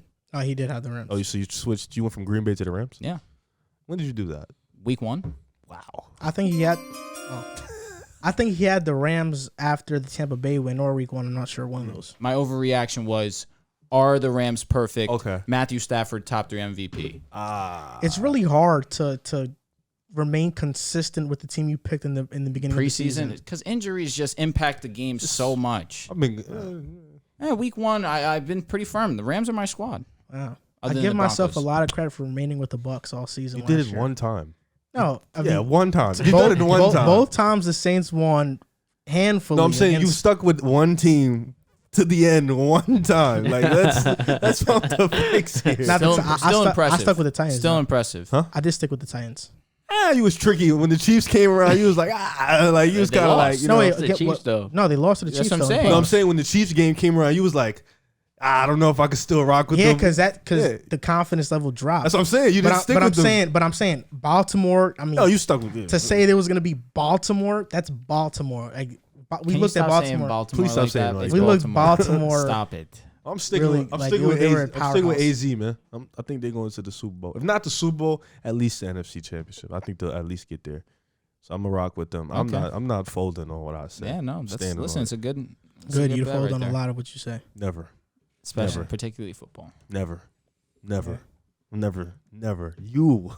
You're the folder. I stand on what I say. If I pick something, I live with it. That's how I am. You be in the trenches, bro. Relax.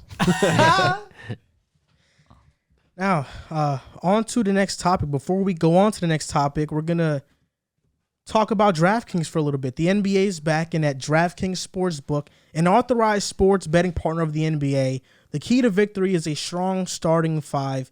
New customers can bet just $5 on any team to win their game, and if they do, you win $200 in free bets. DraftKings Sportsbook customers can also get skin in the game with new same-game parlays. Combine multiple bets from the same game for a bigger payout.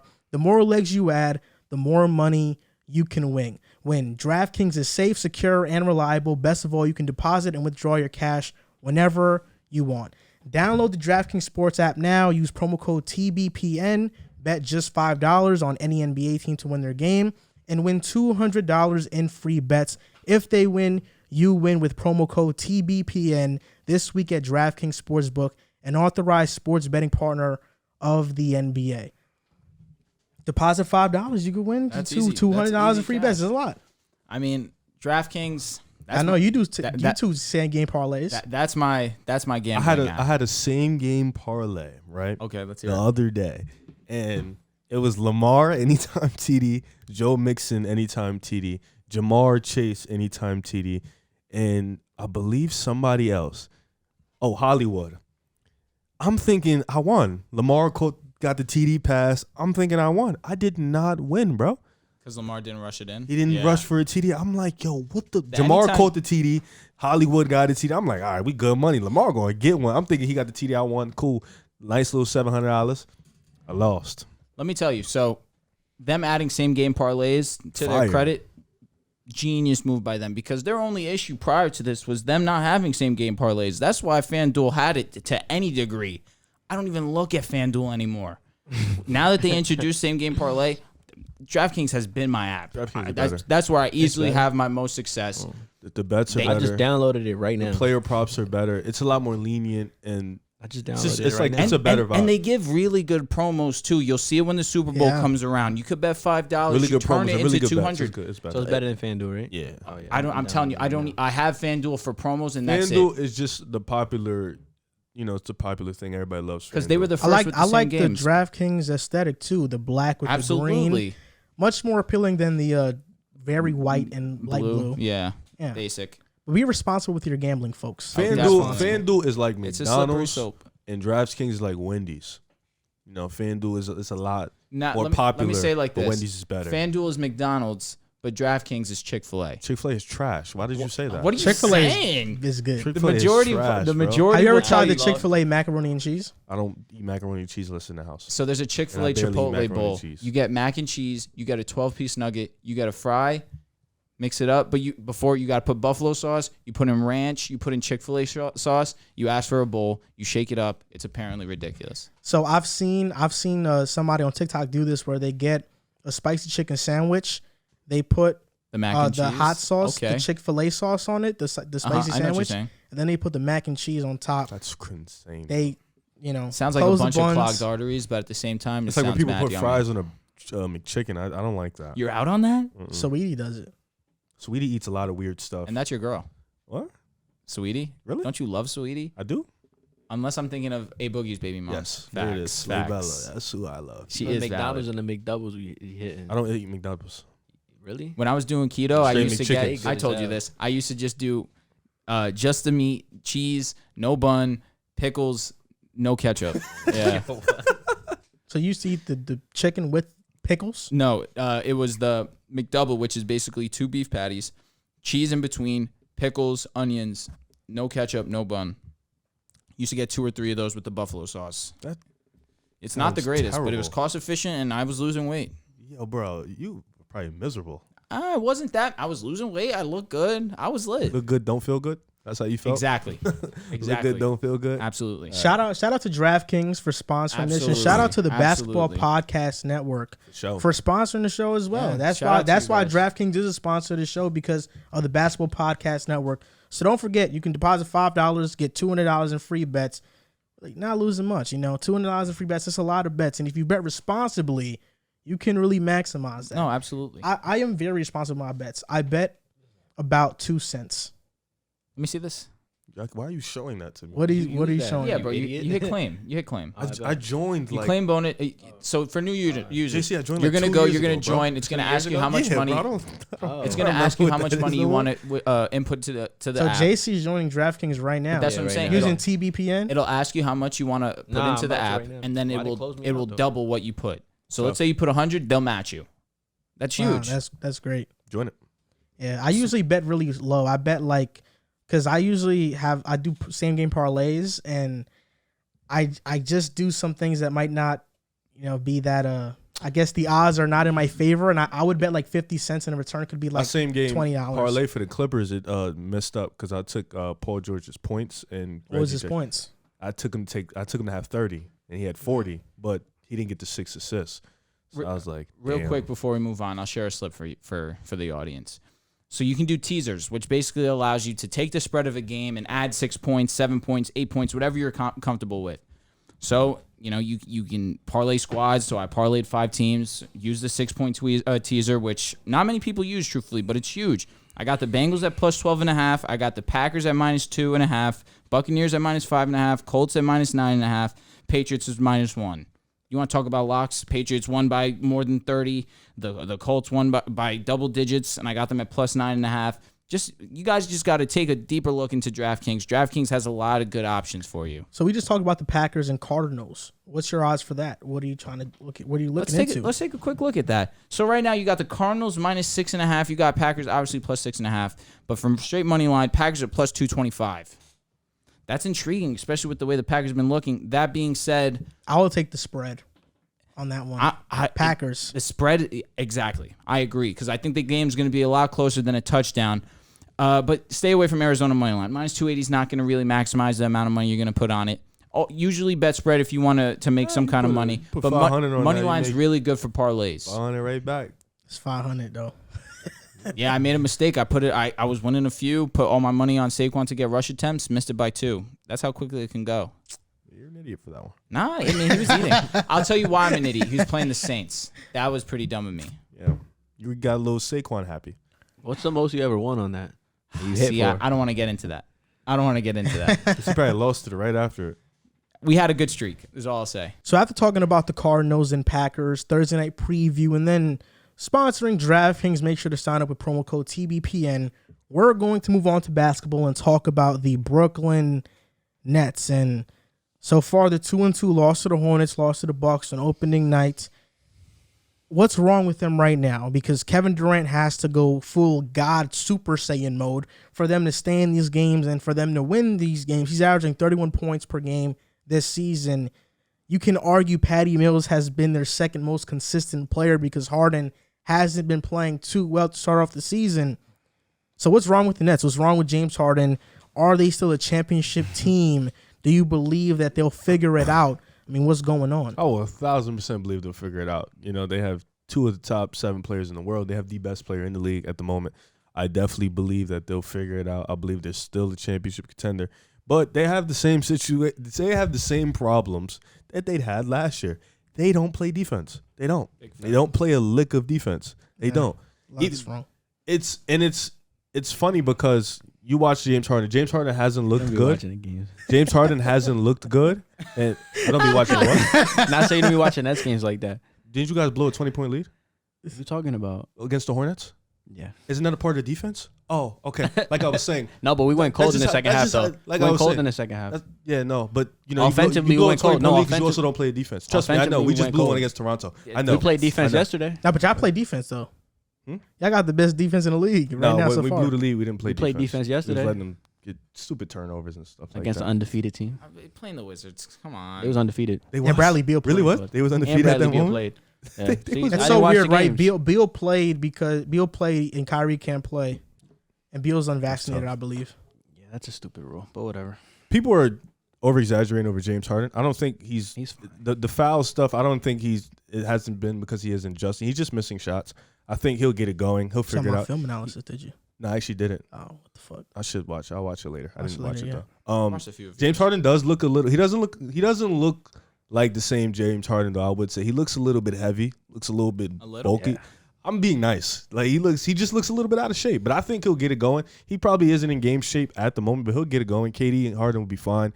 The team will be fine. I'm more focused on the other guys. You know, Joe Harris still has been inconsistent. LA had a good game the other day, but he's still, you know, he's still trying to figure out his defense really is bad. But Patty good Mills defense on Embiid. finally, Yeah. Patty Mills has been the most consistent guy, but it's the other guys around him. KD's going to be KD. Harden's eventually going to be Harden, but it's the other guys. Can they show up? Can they beat? Because we consider this team deep. You know, we consider this team to have depth in the offseason, in the preseason. They did all these moves to bring in these guys to help out for a situation like this.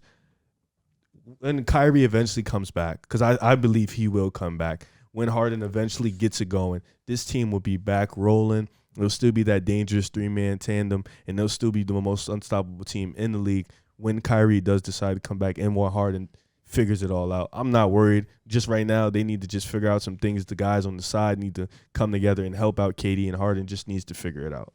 I probably made a mistake in this aspect. The Nets fan on here is JC. So I want you to speak your piece about your team. Aren't you a Nets fan? I'm not a Nets fan. Oh. Sure. The Kyrie, the Harden. Yeah, you positive? I'm a Harden. You've been telling us for a minute, though. You've been. I got this Nets memorabilia because this was the last time they were at the Azaz. You were a Nets fan first. I'm just making sure. No, this was the last time they were at the Prudential. This poster they handed out at the last game the Nets played in New Jersey. Oh, wait.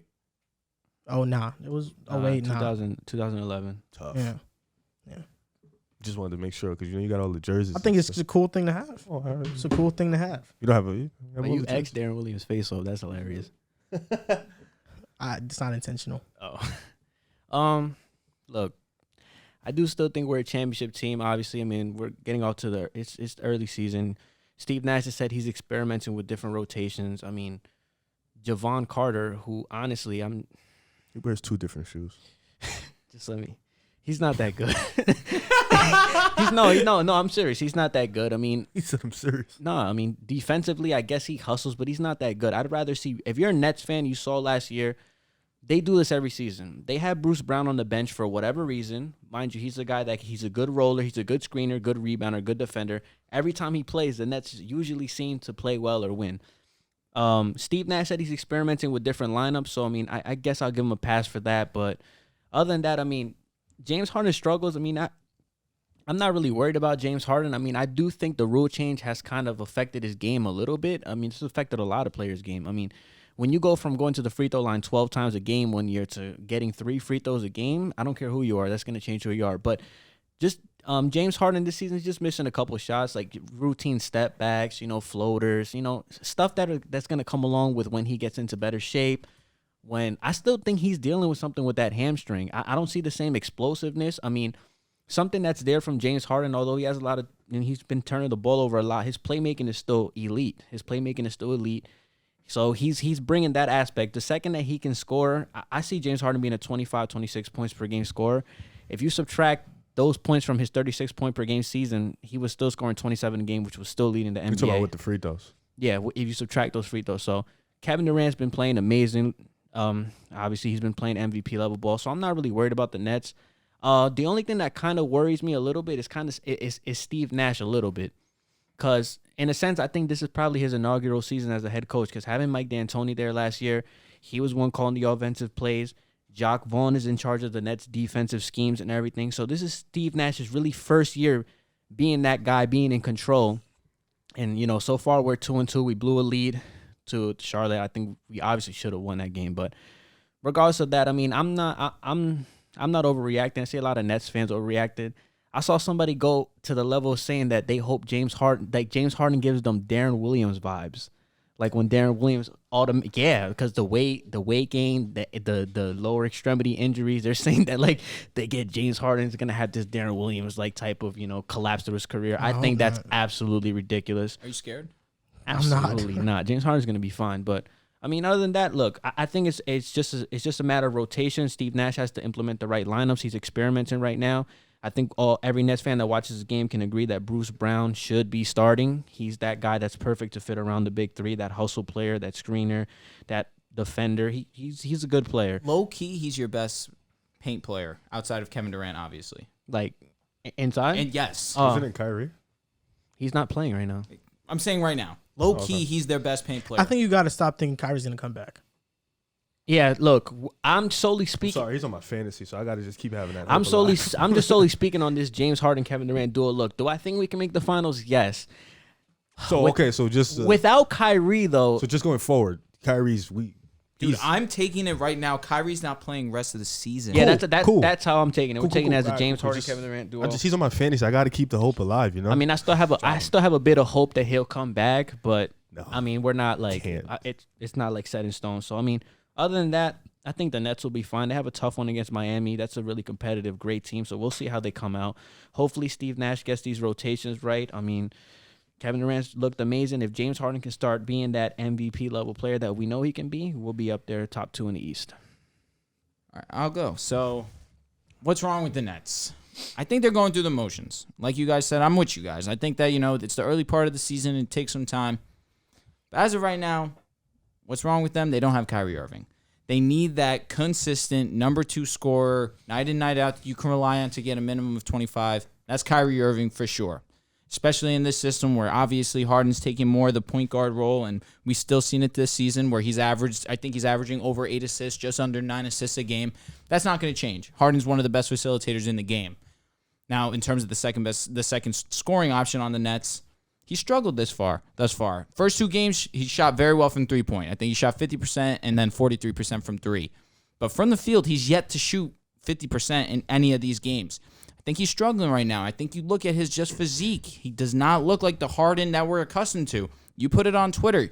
It's a noticeable difference. You see just the way that he's cut in Houston as opposed to the way that he's cut, or lack thereof, cut in Brooklyn.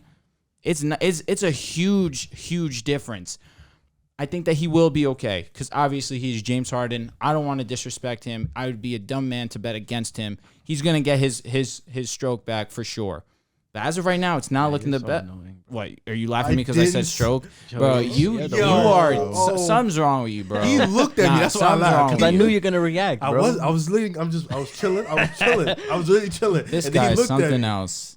Get your mind out of the gutter. I was chilling, bro. I swear to God, I was chilling. JC gave me the look, and I looked at JC, and that's why I started laughing, bro. I was gonna chill. I wasn't gonna say anything. Anyways, I think Harden will be all right ultimately, but Kyrie is being missed right now. Absolutely. You can't just look at these games and just think KD's going to backpack us. He has been up until this point.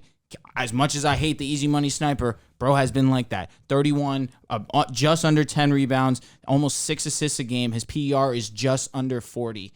He's been unbelievable, but it just hasn't been enough to get him a couple of wins. That Hornets game was an inexcusable loss. Obviously, a big win against Philly. Opening night, tough loss against Milwaukee. Milwaukee is just a really just all-around good team, and they did beat you guys basically without Drew Holiday. But you need that second consistent option, and Kyrie not being there has been, up until this point, what's wrong with the Nets. I'd love to hear you because Harden's your guy. Carter sucks. Talking about the Brooklyn Nets, one of their better strengths, their biggest strength last year is not a strength this year, and that's offense. Last year, they were a historically great offense when the big three played together, and even when Kevin Durant and James Harden played together. This year, they ranked 23rd in points. It's only been 4 games. Their defense, to me, has not been a big problem. They're 15 in opponent points per game, and yeah, there are stretches where they don't play great defense, but that's a lot of teams. Even the top defense in the NBA, there's going to be stretches where you don't, where teams just hit their shots and they go on a little bit of a run.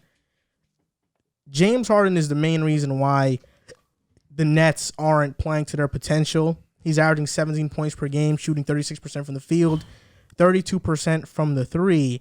But even though Harden has been bad, you talked about it. Steve Nash is experimenting with lineups. Javon Carter has been starting. Javon Carter's been playing 20 minutes. Javon Carter's been averaging 1.5 points per game. Javon Carter He's has been so bad, shooting Riv. 14% from the field. I get it. This is your starter. terrible. This is a starter who's shooting 14% Bruce from the Brown is field, way better. and his defense doesn't make up for his lack of offensive output. In Phoenix, he was so much better. I don't know what happened. Maybe it's just a slow start, but 14% from the field is horrifically bad. You're playing 20 minutes and you're giving me 1 point. It's time. It's time for me to put in Cam Thomas in the game. He's a G-League. It's time. That's good. He'll get better. He'll learn how to blows pass. mine, Him and too. Sharp got His shot sent to the selection is G-League. crazy. Yeah, shot selection is bad. You got to It's start. crazy. You got to start Mills right now. That has to be the option. I think Mills is better off the bench because I think he Fair gives him enough. that spark. Fair enough. Joe Harris, I looked at a chart on NBA Math. It's at NBA Math on Twitter, something like that. Joe Harris, in terms of offensive points added, is all the way to the left, which means he doesn't add offensive points, and he's near the bottom in defensive points saved, which means he's not doing much on offense. He's shooting 34% from three, and on Career defense, we all knew that he is a liability. The Nets probably should have traded him for somebody that's a better defender, but we'll see. Maybe he gets it going and he figures it out. That's what I've been saying all year. I've been seeing that James Harden is these new foul rules are hurting him, and I think that's ridiculous because these new foul rules have, now we're at an all-time low in free throws attempted a game. They're at 19 a game right now. Maybe at 2019, last time I checked, it was at 19 and a half. Just last season, we were at 21 free throw attempts per game, which was third lowest in NBA history. So it's not like the NBA went from 30 last year to 19 this year. There wasn't a gigantic drop-off. It's 2 free throw attempts a game drop-off. That hasn't been the reason why Harden has been bad this year. Harden's just not hitting his shots. The step backs that are contested that he normally hits at a high rate, he's not hitting them this year so far. And I think he lost some of that explosiveness, still recovering from his hamstring injury. Right now, he has the lowest rim frequency he's ever had in his career. He's shooting the lowest at the basket he's ever done in his career. So he's not driving to the basket nearly as much. The playmaking has still been there, which is why he even plays at this point, because the playmaking is keeping him afloat, because he's been horrible offensively outside of that. But I think he's still recovering from an injury that he played through. He played through a grade 2 hamstring, and that has lingering effects. And in the summer, I know players aren't supposed to post all of the footage they have of working out, but in the summer, we saw a lot of pictures of James Harden with Lil Baby. We saw a lot of pictures of him with rappers. And I'm at a point where I'm concerned about how much James Harden truly wants to be the best and to win. I know he's a great player, but now that he's getting older and he's not 28, he's not 29, you have to take care of your body better than ever before. Chris Paul is still playing at a high level because he takes care of his body. He went vegan. I don't see Chris Paul out with rappers. I don't see LeBron James out with rappers. If they see them in the mix, but you're not actively going out to hang out with them at clubs and strip clubs. James Harden is doing that. He's in the studio with these guys. Hang out with who you want to hang out with, but take care of business in your job. From Houston to Brooklyn, there is a noticeable difference with James Harden and how he looks in his physique. LeBron James last season, his physique, he was much more bulkier, stronger, but not in a bad way. This year, he knew he had to cut some weight. Now you can see he looks much slimmer. He's in shape. The same problem happened with Melo in New York. You notice Melo started to gain some weight. It was a noticeable difference. Right now, there's a noticeable difference with James Harden, and he has to cut down. He has to get in better. He has to get an MVP shape, because without Kyrie Irving, if Harden doesn't play at an MVP level, the Nets have no chance at winning the championship.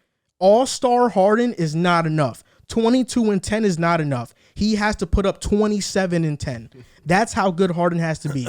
And if he's not that good, the Nets won't be a championship team. Simple as that. Yeah. That's tough, man. She won't lie.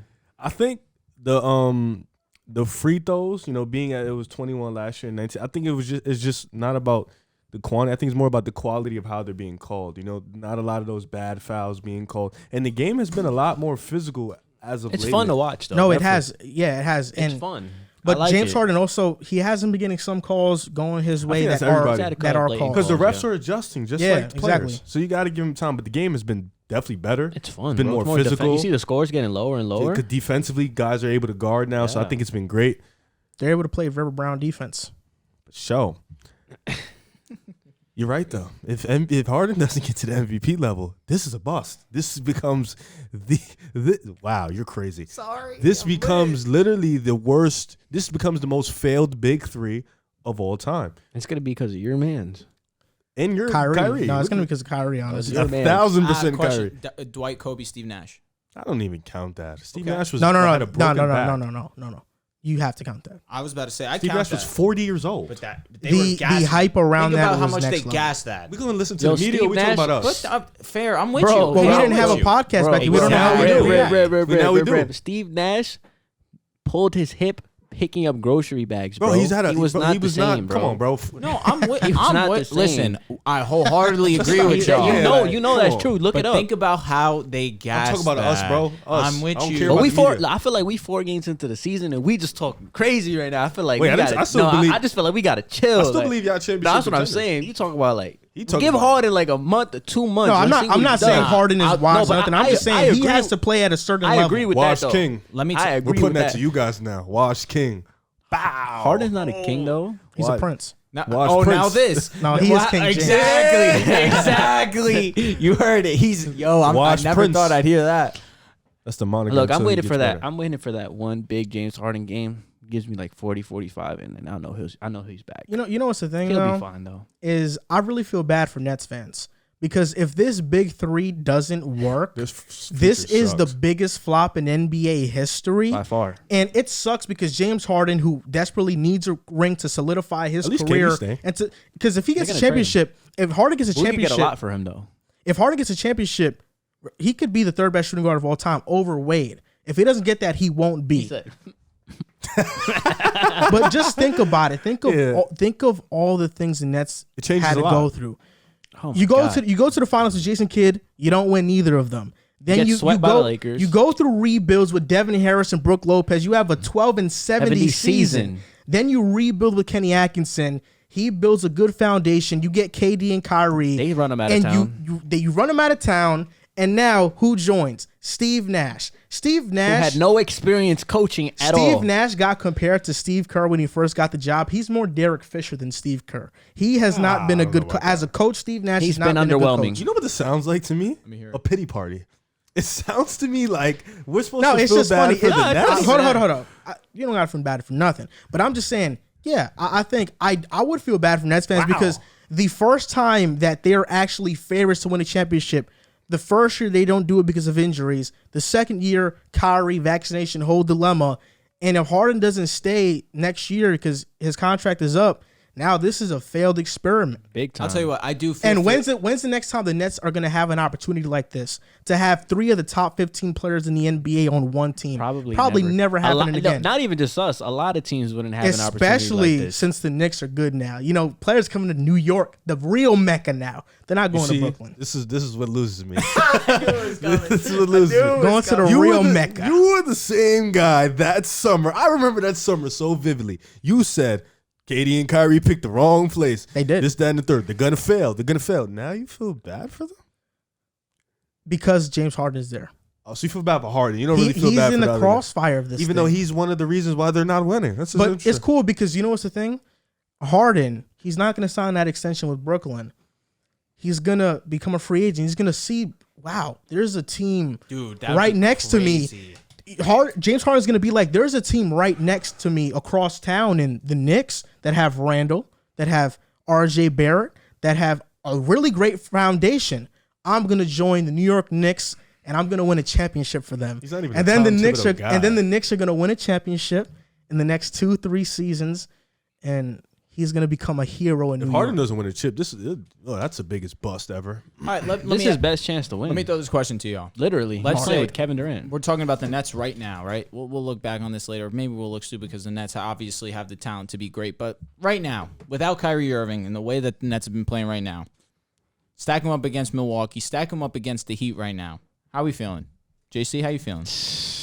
Against a healthy Milwaukee team, I said it before. I said I'm on board that we need Kyrie. We're not winning a championship. I'm sorry. I know he's your man, but I really don't trust James Harden in the playoffs. I seriously don't. Like, and it's not. And I'm not even trying to throw shots. I'm not trying to be funny. Yo, check his playoff numbers. Check what he's done I don't trust this guy. That's why having Kyrie there was so. Yo, we was up 2-0 on Milwaukee with Kyrie. Kyrie's a playoff performer. Not sure about James. Look, 2-1. Harden had a great 2 hamstring though, bro. Come on. I don't care about that. 2-1. They went up 2-0 with We Kyrie. went up 2-0. Kyrie lost game 3. Kyrie was there when they lost game 3. I know. I'm saying, but He we were got up hurt 2-0. We were in blowing that him out. game. Okay. He got hurt in game 4. Look. I know James Harden had a grade 2 hamstring. I give him can't credit. walk on that. I give him credit, yo. I give him credit for playing. But his history, I don't know. So look, I'm not saying everybody has that one moment that, Dirk Nowitzki was a playoff choker before he had that run. Is it out of the realm that James Harden could have that run? No, James Harden is a spectacular player. He's an MVP caliber player. But off of what I've seen, we have an inconsistent Joe Harris, who's another person who I don't know why the Nets didn't get rid of. This is going to be his 3rd time playing horrendously in the playoffs against Philly one year. You already banking on it? He's not a playoff player. I know he's not going to play good. Joe Harris. He's horrendous in the I paid playoffs. him $18 million. I know. I've been saying we should trade him for a wing, trade him for something that can add defensive value to our team. So no, I'm on board. Look, you had the big 3, like Joel said. You're probably the best offense of all time, or at least top 2 offense of all time with those 3 healthy on the floor together. We saw it last year. They were putting up record-setting numbers, even if they only played like 10 games together. You saw them in the series against Boston. They were scoring. They gave up that one game to Tatum, but they were. I think they were going to beat the Bucks in 5 games with the big 3. So you are hurt. Wow, you're hurt. No, I really feel like Brooklyn should have gotten the center though. I think they should have gotten JaVale McGee. For real? Why I don't know why they decide to didn't stay get JaVale small? McGee. I mean, not even that. I don't know why. Right now. It's just Claxton is not the. But guy. like, yo, am I wrong though? James Harden throughout his career, that's your man's. Look, I get it. Hey, I man. get it. I'm over here Is trying to he figure this somebody? out. Is he somebody that you can realistically sit trying there to and trust figure in the this out. playoffs? And I'm not trying to be funny right now. I just want to ask everybody at this table: is James Harden somebody that you put Why don't your you money answer on that in the first, Joe? playoffs? Be honest. You can't trust James Harden in the playoffs. You can't. You can't. So now, let's say Kyrie doesn't play all year. Then you have an inconsistent second option as your playoff performer, and then you have your shooter who turns to brick in the playoffs. Who are you beating? You're not beating Miami, and you're not beating. Hold on, bro. I'm not even gonna say the next part because You're about to get choked up? nah, not even that. It's like, yo, if James Harden's playing bad and Joe Harris playing bad, could we even beat the Knicks? Can we even beat the Knicks? Can we even beat the Knicks? Can we even beat the Hawks? The Knicks with just KD. Can we- I'm going in on Stop KD. acting like the Knicks is Nah, the Knicks are nice, I'm not bro. The saying Knicks that. are nice. You know we're beating Philly by 22 points. Could we I'm even not beat the this- Hawks, bro? If James Harden doesn't underperforms and Joe Harris plays bad, If James Harden underperforms, I think you still have a chance. we have a chance. But we have a chance. With But Kevin if, Durant on the floor, you still have a but chance. no, but That's if what I'm saying, look, like- but that's the difference. But I would If- bet my money that the Hawks and Knicks would beat y'all if Harden's playing like shit. and Joe Harden's- Harris. Hold up, for one, we got look. Yeah, Harden, he's coming. He's violating. Harden No, it's is- not. It's Harden- not. I Harden want is James incon- Harden to do good. He's on my team. Harden is inconsistent in the playoffs, but let's stop acting like he's going to drop off tremendously. His drop off is like 28 points per game for his career in this playoffs at 17 Houston. points early on, though. 17 But that's four low. Wait. What are you games, talking about? 17 where? In Is that OKC? right here, No, right, right here, now. right now, right here. This is regular season. It's been 4 games though. I know, Yeah, but nah, that's they're what I'm wilding. just saying. They're wilding We're right talking I'm not about right using now. this. I'm not Okay, using we're this. not I'm not using using it. Not using that. Harden's these numbers don't mean anything to me. It's 4 games. No, of the it's 4 season. games. Yeah, people are wilding right now. Oh, I doubt he averages 17 for the year. Especially I'm just that. saying. This is what I'm especially saying. that Nets Harden fan. is a career 28 points per game in the playoffs in Houston. In the first round versus Boston, he had the best series he's ever played had great. He played efficiently and of his career. He played great. Harden's bad With the big game in three. the Harden's bad game in the playoffs is going to be 25 points, like 10 for 24, 3 for 10 from 3. You sure? Yeah, that's what his bad game in the playoffs is going to be. And you look at the past couple of years in Houston versus in the bubble, he averaged 30 the entire playoffs. He averaged 30 versus the Lakers. You look the year before that when they faced Golden State. Harden averaged 35 against Golden State in that series. 2018, Harden averaged near 30 in the playoffs. This is a guy, he performs in the playoffs. His overall stats throughout the series are going to look This good. is what Yeah, I'm saying. but we're He's talking about gonna the percentages. he's gonna Talking have about the plun- he, the he plun- might have and the one. He turnovers. might have one of those bad In games. crucial but moments. versus the Lakers, he had that bad game in Game 3, I believe. It was in game 4. The real reason they lost is because Westbrook. No, Westbrook was terrible. Let's be honest. Look, this is what I'm saying. James, every player has one bad playoff game. At least most superstar players have that one blunder in a series. Some don't. Is James Harden in an all-time efficient scorer? No, he's not. Is he an all-time playoff performer in your opinion? He's not an all-time playoff performer. There's no way. He's not. He drops off in the playoffs. But his drop-off isn't like he's averaging 20. 36 and he averages 20. Like that type of drop. No, it would be he's averaging, like in the regular season, he's averaging 34, 35. He'll average 30 in the playoffs. Now, the only knock on Harden is that he doesn't elevate. That's the knock. Yeah, true. Not that he doesn't play. He plays great. He just doesn't elevate. Donovan Mitchell, Luka, they elevate. Yeah. Kevin Durant, LeBron. they elevate. LeBron, he elevates to an all-time level. Kawhi, he elevates. James Harden's knock is that he doesn't elevate. He stays relatively the same or plays a little bit less than what we're used to seeing from him. Russell Westbrook, he turns into Ricky Rubio in the playoffs. He drops off massively. So Russell Westbrook is an all-time bad performer. Yeah, I'm kind How of do we even bring him up? No, but I'm just saying that's interested difference. to see that as well. Harden he stays neutral or he drops down a bit. Westbrook, but like a team like Westbrook, he drops down all the way. But these other guys, they elevate. Harden's issue is that he doesn't elevate. For a top 5 he doesn't player, play. But let me ask you something though. Let me ask all of you a question. So we realize that the 2 toughest outings for the Nets right now, if everything's clicking on all cylinders, even without Kyrie, if James Harden's playing MVP level basketball, Kevin Durant, the 2 biggest threats to the Nets are Miami Heat and the Milwaukee Bucks. I would throw Atlanta in there.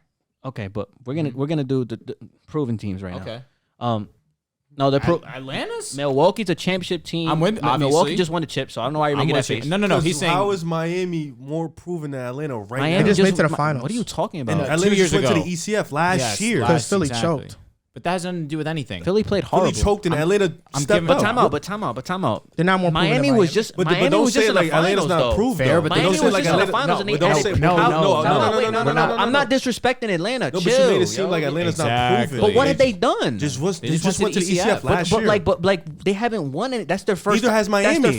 They made the Miami finals. hasn't They won made anything. the finals. What are you talking Atlanta, about? but they haven't Yeah. won anything. You just said they haven't won anything. But Exactly. it's not. Look, Wait, it's hold on. Just before you go, not I'm gonna even ask you a that. question. PJ Tucker just came over championship. Kyle Lowry's run championship. They have championship pedigree on Kyle that Lowry team. They have won a proven championship players. with No, they that have team. proven Okay, you can say players. that. I'll Okay, put you it can to say bed.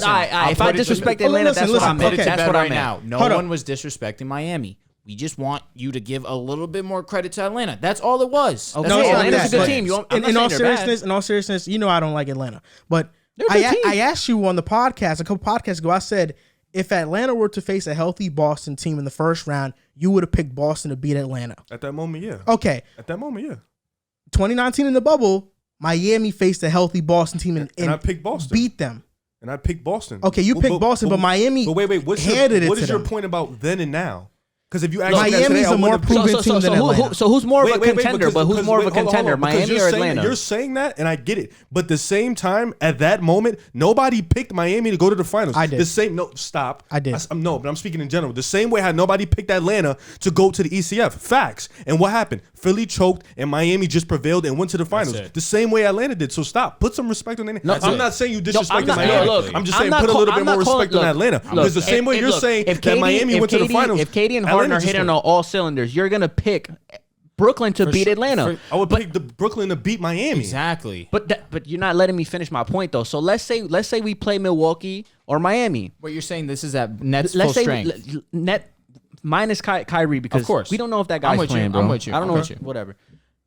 If we play Miami or Milwaukee, and James Harden is like, he's not. He has that little drop off that that he usually has in the postseason. Not a major drop off, but he has a drop off. Are you confident that Brooklyn can beat Milwaukee? I wasn't confident. You weren't confident last year, so we're gonna say no. With Kevin Durant, I'm confident that you guys could probably beat Atlanta. I'm confident that you guys should get past Miami, although they have a really solid defense. It'd be a tough- Lowry doesn't have the best reputation in the playoffs either. That's It'd a be a fact. tough series. The thing is, if Kevin Durant is who everyone says he is, he needs to get past those two teams. Now, Milwaukee, on the other hand, is a whole different battle. But I think Miami can beat Milwaukee. The thing is, a matchup versus Brooklyn. I'm just talking Brooklyn versus Milwaukee. I agree with you. I think Miami matches up they well with could, Brooklyn too. but I'm just. No, they do. They do. They do. They have an answer Kevin for everything. Durant should not lose to Miami or Atlanta. He shouldn't. We can expect him to ball out, but my question, this is why I have like concerns with the Nets this year as a champion. As like you asked us the question. Yeah. You answer it for yourself. Okay. Wait. Do you think you guys could beat a Milwaukee right now or Miami if we face in the playoffs? I think we could beat Miami. I'm not 100% sure. I honestly don't think we'll beat Milwaukee. What do you think? I think they could beat Milwaukee. They took them to 7 overtime with Harden on one leg and KD when Harden came balling back, out. I didn't win a game. Yeah, we did. That's when did. KD backpacked and had that 49 Game point 5, triple double. I think he came back. No, 6. he was there game 5. Oh, okay. So y'all went 1-2 when Harden came back, and then y'all went 2-1 when Kyrie was there. Yeah. So I think with Harden healthy the entire series and KD, they beat Milwaukee. I thought Tucker was a huge loss. Now somebody else is going to have to guard KD. And I think Miami's a tougher challenge than Milwaukee because I trust Miami's bench, and I think Bam Adebayo is better than Brook Lopez, and your problem is interior defense. But what about the Drew Holiday and James Harden matchup? I'm taking Harden. No, obviously James Harden's the better player, but you don't think that Drew Holiday can neutralize, especially with the new rules at hand, you don't think he can neutralize James Harden? That's a good question. Dude, I'm telling Somewhat, you, Milwaukee's going to... But who's going to guard KD? We don't have it. All right, that's fine. You saw what happened last year. We didn't have But anybody to guard him. We lost. Even Holiday, who's guarding Giannis? Holiday neutralizing Harden. Holiday neutralizing Harden is like him averaging 27. Who's guarding Giannis? God, I don't know. Rev, who's guarding Giannis, bro? Who's guarding Chris Middleton? Nobody on our team can guard Chris Middleton. But then what's happening with Giannis? Well, I'm just saying we saw Brooklyn take them to 7, like and they have a better roster this year. I feel like what you guys said is true. Milwaukee's coming in with more confidence. They won a championship with Kyrie. No, Kyrie. He played 3 games. They won 2. 3.5. 3.5. Game 4, he got hurt before halftime. All I'm saying is Kyrie was a factor in that series. No, of course definitely. he was. We were blowing him out with Kyrie. But y'all won. You add Harden, we sweep them probably. I think we sweep them. You guys won Game 5, lost Game 6 and 7 in Barclays. Yeah, it took overtime to beat us. No, just say 7 in Barclays. That's what I said. In Yeah, Barclays. 6 in Milwaukee. 6 in Milwaukee. I know. I said they lost Game 6 and then Game 7 in Barclays. I understand. I didn't. It Yeah, sounds no, like you I said understand. Game 6 and 7 in Barclays. I don't know. I gotcha. don't know. I just feel like with teams that have two-way players up and down their roster, I just don't think we fare well against them, especially without Kyrie. Kyrie's supposed to be that guy that X factor that if James Harden's playing bad, he's going to pick up the scoring. If somehow Kevin Durant's playing bad, he can pick up the scoring along with James. That's the luxury of having someone like Kyrie. I'm going to finish with this. I've been very critical of James Harden on this segment, and I was. He has. But I have no doubt he's going to figure it out. Me too. And I think the way that you're talking, you are underselling how great he's going to be in the playoffs. I hope you're right. He acts like I'm up. Like I hope you're right, bro. I know that you don't trust Harden, but I think you're underselling how great he's going to be. I hope you're because right. maybe he's not going to score 30, but he's going to be that point guard you need. I hope you're and right. we'll see. But that's just my gut feeling. I think he'll figure it out. And it's a long season ahead. Soften, baby. Long season again. Long season ahead. At you guys. The pity party is crazy. Carmelo Anthony, a former New York Knick, an amazing player, awesome dude. 9th all-time in scoring now. He passed Moses Malone, and he now has 27,423 points, which is 9th all-time. Nice. Malone had 27,409. He had 28 points against the Grizzlies, 10 for 15 from the field. And I didn't want to sound blasphemous when I said this. I didn't want to sound blasphemous by saying this on the last pod when we talked about the Lakers. But I was about to say it. I never said it. I regret it now because now he had a great performance. With Russ adjusting off ball, and who knows how long that's going to take. What I was going to say last episode, but I didn't say was Carmelo Anthony's probably the 3rd best player on this team. And there's a chance he could be that guy. And there's a chance where every other night he could be the 3rd best player on the court for the Lakers like he showed against Memphis and have a vintage performance as long as Russ doesn't figure it out. The question for this topic is how high do you think Carmelo can finish on the all-time scoring list? And what's your best memory of Carmelo Anthony? I would probably say he'll finish in the 7 range. You think so? 7, 8. I think he'll end up getting there. Maybe 6. It's gonna just to let you know, Shaq is 8th right now at 28,596. Wilt is 7th at 31,419. 8. Yep. And I'm stuck on 8 because he's out of his prime. You know what I'm saying? He's reverted to just a bench role. He's not going to score the 24, 25 points again. He might retire next year. You know what I'm saying? So it's like 8 is probably a good spot. He might be stuck at 9. You know? Just to let you know, disclaimer: the Knicks are beating the 76ers 83-58. Tough. Knicks are tough, bro. God. People keep sleeping on them. They're a good team. Tough. My fondest memory of Melo, I would probably say not fondest. I would probably say the moment I remember the most is him in the Garden when we came to visit New York and April 8th, 2012. That was the day. Yeah. And we was the number 1 seed in the league, and we came to visit the Knicks. You know, tense game. We always played the Knicks hard at that time. You know, it was tense game. And Melo hit the big 3 On Luol Deng. on Luol Deng. Then he went to OT and hit another big 3. I think on Taj at that. That was a Luol Deng. The second one? The second one was on Luol Deng. The first one might have been on Taj. I don't know. I know the second one was on Luol and Deng. then he hit the 2 big 3s, and they won the game in New York. Bang! Yeah, so that's the moment I remember the most about young Melo. That's the moment I remember. So I think Melo will probably stick around that 8 or 9 range. It'll be a lot to ask him. Let's say he sticks around with LeBron. I mean, what is he, 37-2 as well? I believe so, so. yeah. Same age as LeBron. He's a little bit older because he went to college. It depends. I didn't think that he would retire next season. You just are the first person to. I think if you guys win, he'll probably give it up. Hey, listen, I wouldn't be too upset at him, truthfully. But let's say he sticks around a few more years. He won't win, though. Just one. Whatever you say. Your word means nothing to me. Just wanted to let you know. It's not impossible for him to pass Shaquille O'Neal. I think 30K is a little bit of a stretch. I don't think that he'll get there given his new role. He's not the primary scorer on his teams. I think that he'll stick around this 8 or 9 range. Now, my strongest memory of Carmelo Anthony would be when LeBron returned back home, his first night back in Ohio, back at Cleveland. And Cleveland definitely was the favorites to win that game. That was opening night, right? Opening night. Yeah. Yo, Melo cooked that game. And Melo goes and hits the dagger over LeBron to put them up 5. I think it was 102-97. And Melo just played amazing that entire game. Melo and LeBron were just going back and forth possessions. That was when LeBron it didn't matter what you were doing in the paint. He was converting all of his and ones. But Melo came to play that night, and Melo put the Cavaliers to bed. That's probably my strongest memory of Carmelo Anthony, but 100%. That game against the Bulls where he goes back-to-back possessions, hitting threes, one to tie, one to put him up 3.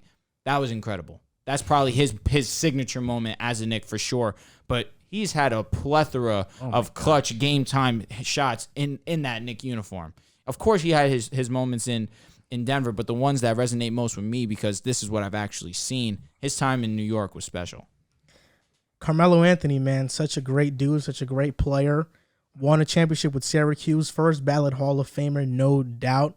I know Riv has his reservations about Why that. couldn't you just Because we had a segment about this before when Carmelo was 10th all time. He now became 10th, and you said you don't think he's the first ballot Hall of Famer. I think that's a ludicrous take.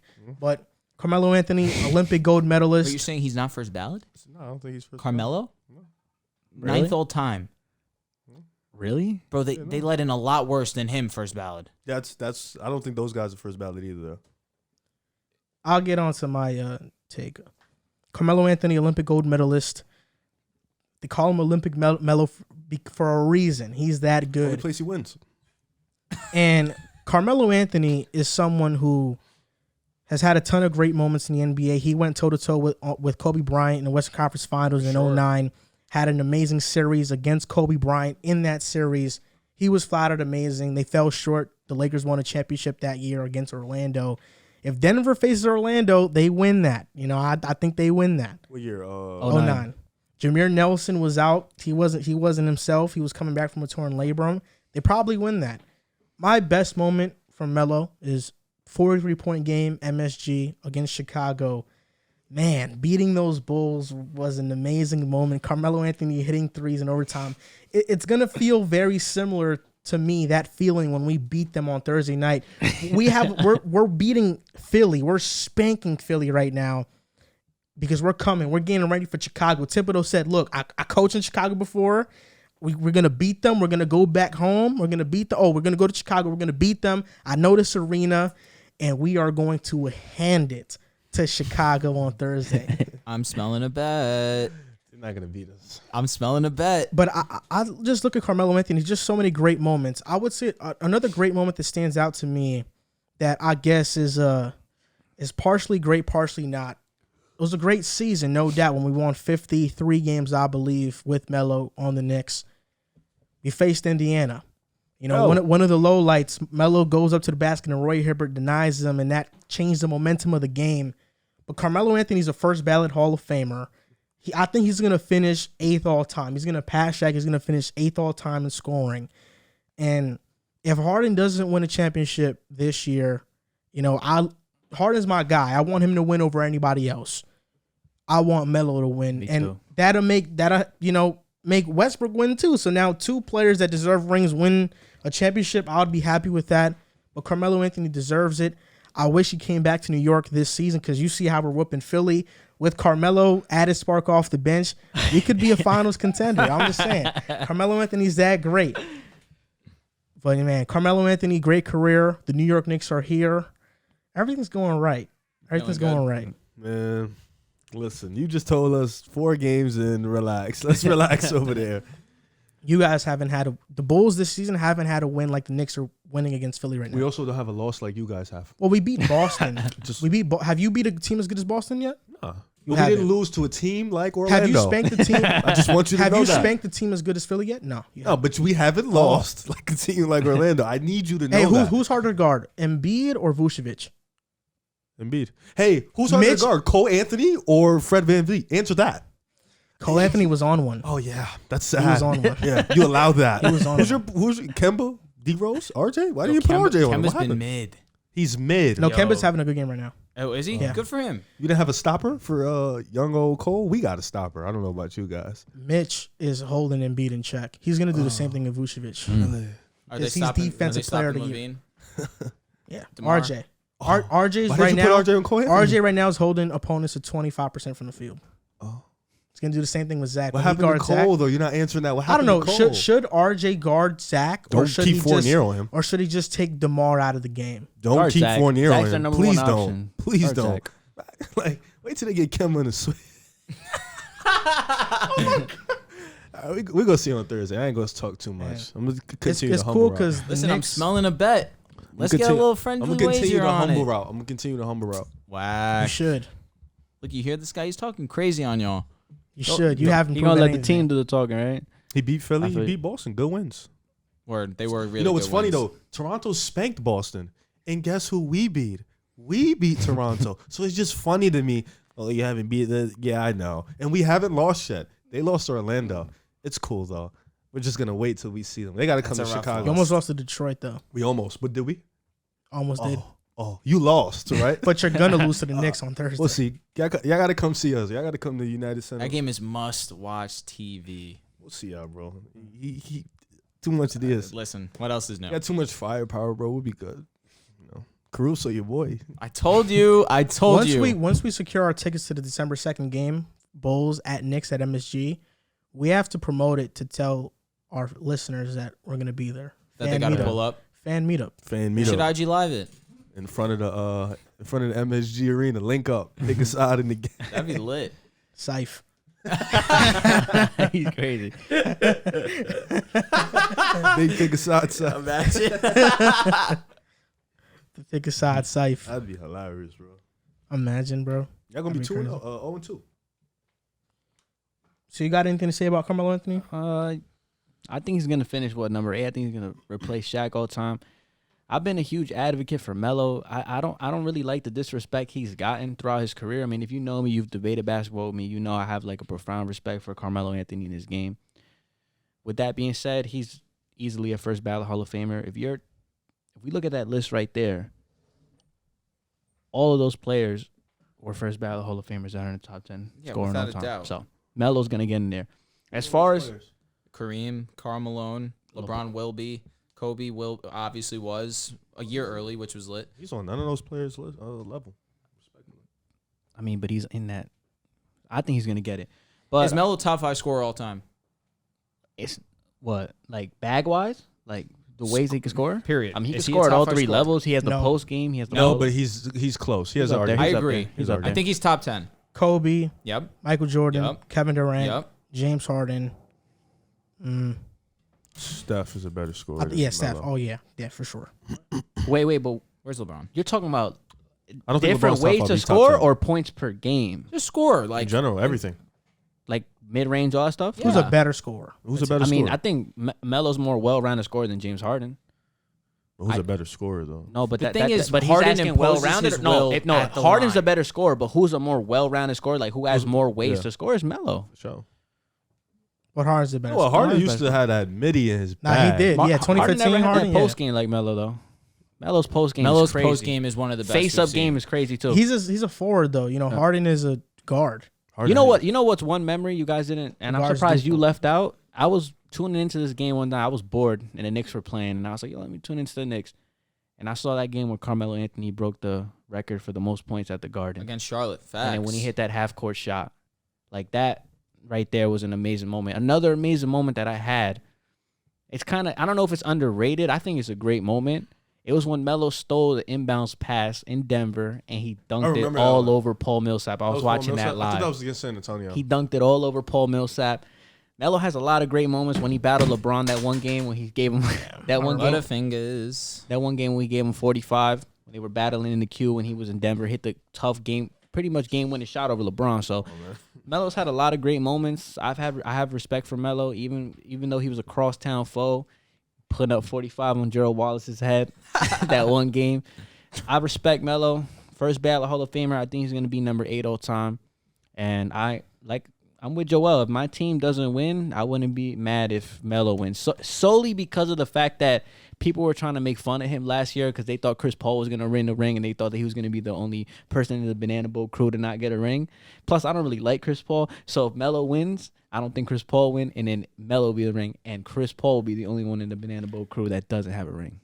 Man, so 2010, Carmelo Anthony wanted to get traded. He wanted to go to New Jersey or New York, and I was a fan of both teams at the time, but I said, whoever he goes to, I'm going to be a fan of. And I'm glad it was the Knicks because they're the better team, better organization, better colors, We better got team. Darren Williams. Yeah, I did get Darren Williams. Sucks. He was nice. Bro, Then he wasn't. had one good year with us. Yeah, that's a fact. But then He was Melo solid. didn't really accomplish much with the Knicks either, though, so I'm not mad. You mentioned Chris Paul, and Chris Paul also made some history of himself. He's the first player to ever have 20,000 points and 10,000 assists. John Stockton is close, though. He has 19,500 points, and he has 15,000 assists, which is ridiculous. But between Chris Paul and John Stockton, who do you think is the better player? I think I'm going to go Chris Paul. I'm going to take the scoring. I think I'm going to take the playmaking. I'm going to take it all. You know, they're both do-it-all guards, but Chris Paul's ability to get to the basket, his ability to create his clutchness, I think I'm going to go Chris Paul. Both of them haven't won, so that's the beauty of it. We can really just go who is a better player pound for pound, but I think I'm going to go with Chris Paul. His IQ is one of the best we've ever seen. So, yeah, I got to go Chris Paul. I think Chris Paul is better than John Stockton. I think given what Chris Paul has been given his entire career, I mean, sure, he had James Harden, but other than that, talent really hasn't been there. We saw him leave Houston, go to OKC. People were really down on Chris Paul, didn't think that he would do much. OKC was a terrible team. Didn't think that the addition of Chris Paul meant anything. Chris Paul made them a playoff team. Leaves them, goes to the Suns, takes the Suns and changes them from a borderline playoff team just missing the playoffs to the second seed in the West now. It's just a testament of what he means to the game, what he means to his team as a whole, because it's bigger than just being the player. He's now become almost a secondary coach, a coach on the court, which is special, very rare, especially nowadays in the NBA. Now, not to take anything away from Stockton, of course, because Stockton was great in his own right, was a solid shooter, obviously one of the best passers this game has to offer, fantastic defense as well. But you look at Chris Paul, fantastic defender, has always been his entire career. He's a better scorer than what Stockton was, and facilitating. Chris Paul never played with Karl Malone, and that pick and roll game was one of the most unstoppable play calls that there was at that time, especially. And Karl Malone was one of the most dominant big men in the league, number 2 scorer all time. So obviously Stockton had that to his benefit too. And not to that sounds like I'm taking away from Stockton's abilities and his numbers, of course, but that's not my intention. I just solely mean it to bolster what Chris Paul means to his squads. I mean, we saw him bring the Hornets to the playoffs year in, year out. He leaves. They're not a playoff team at all. They're really irrelevant, truthfully.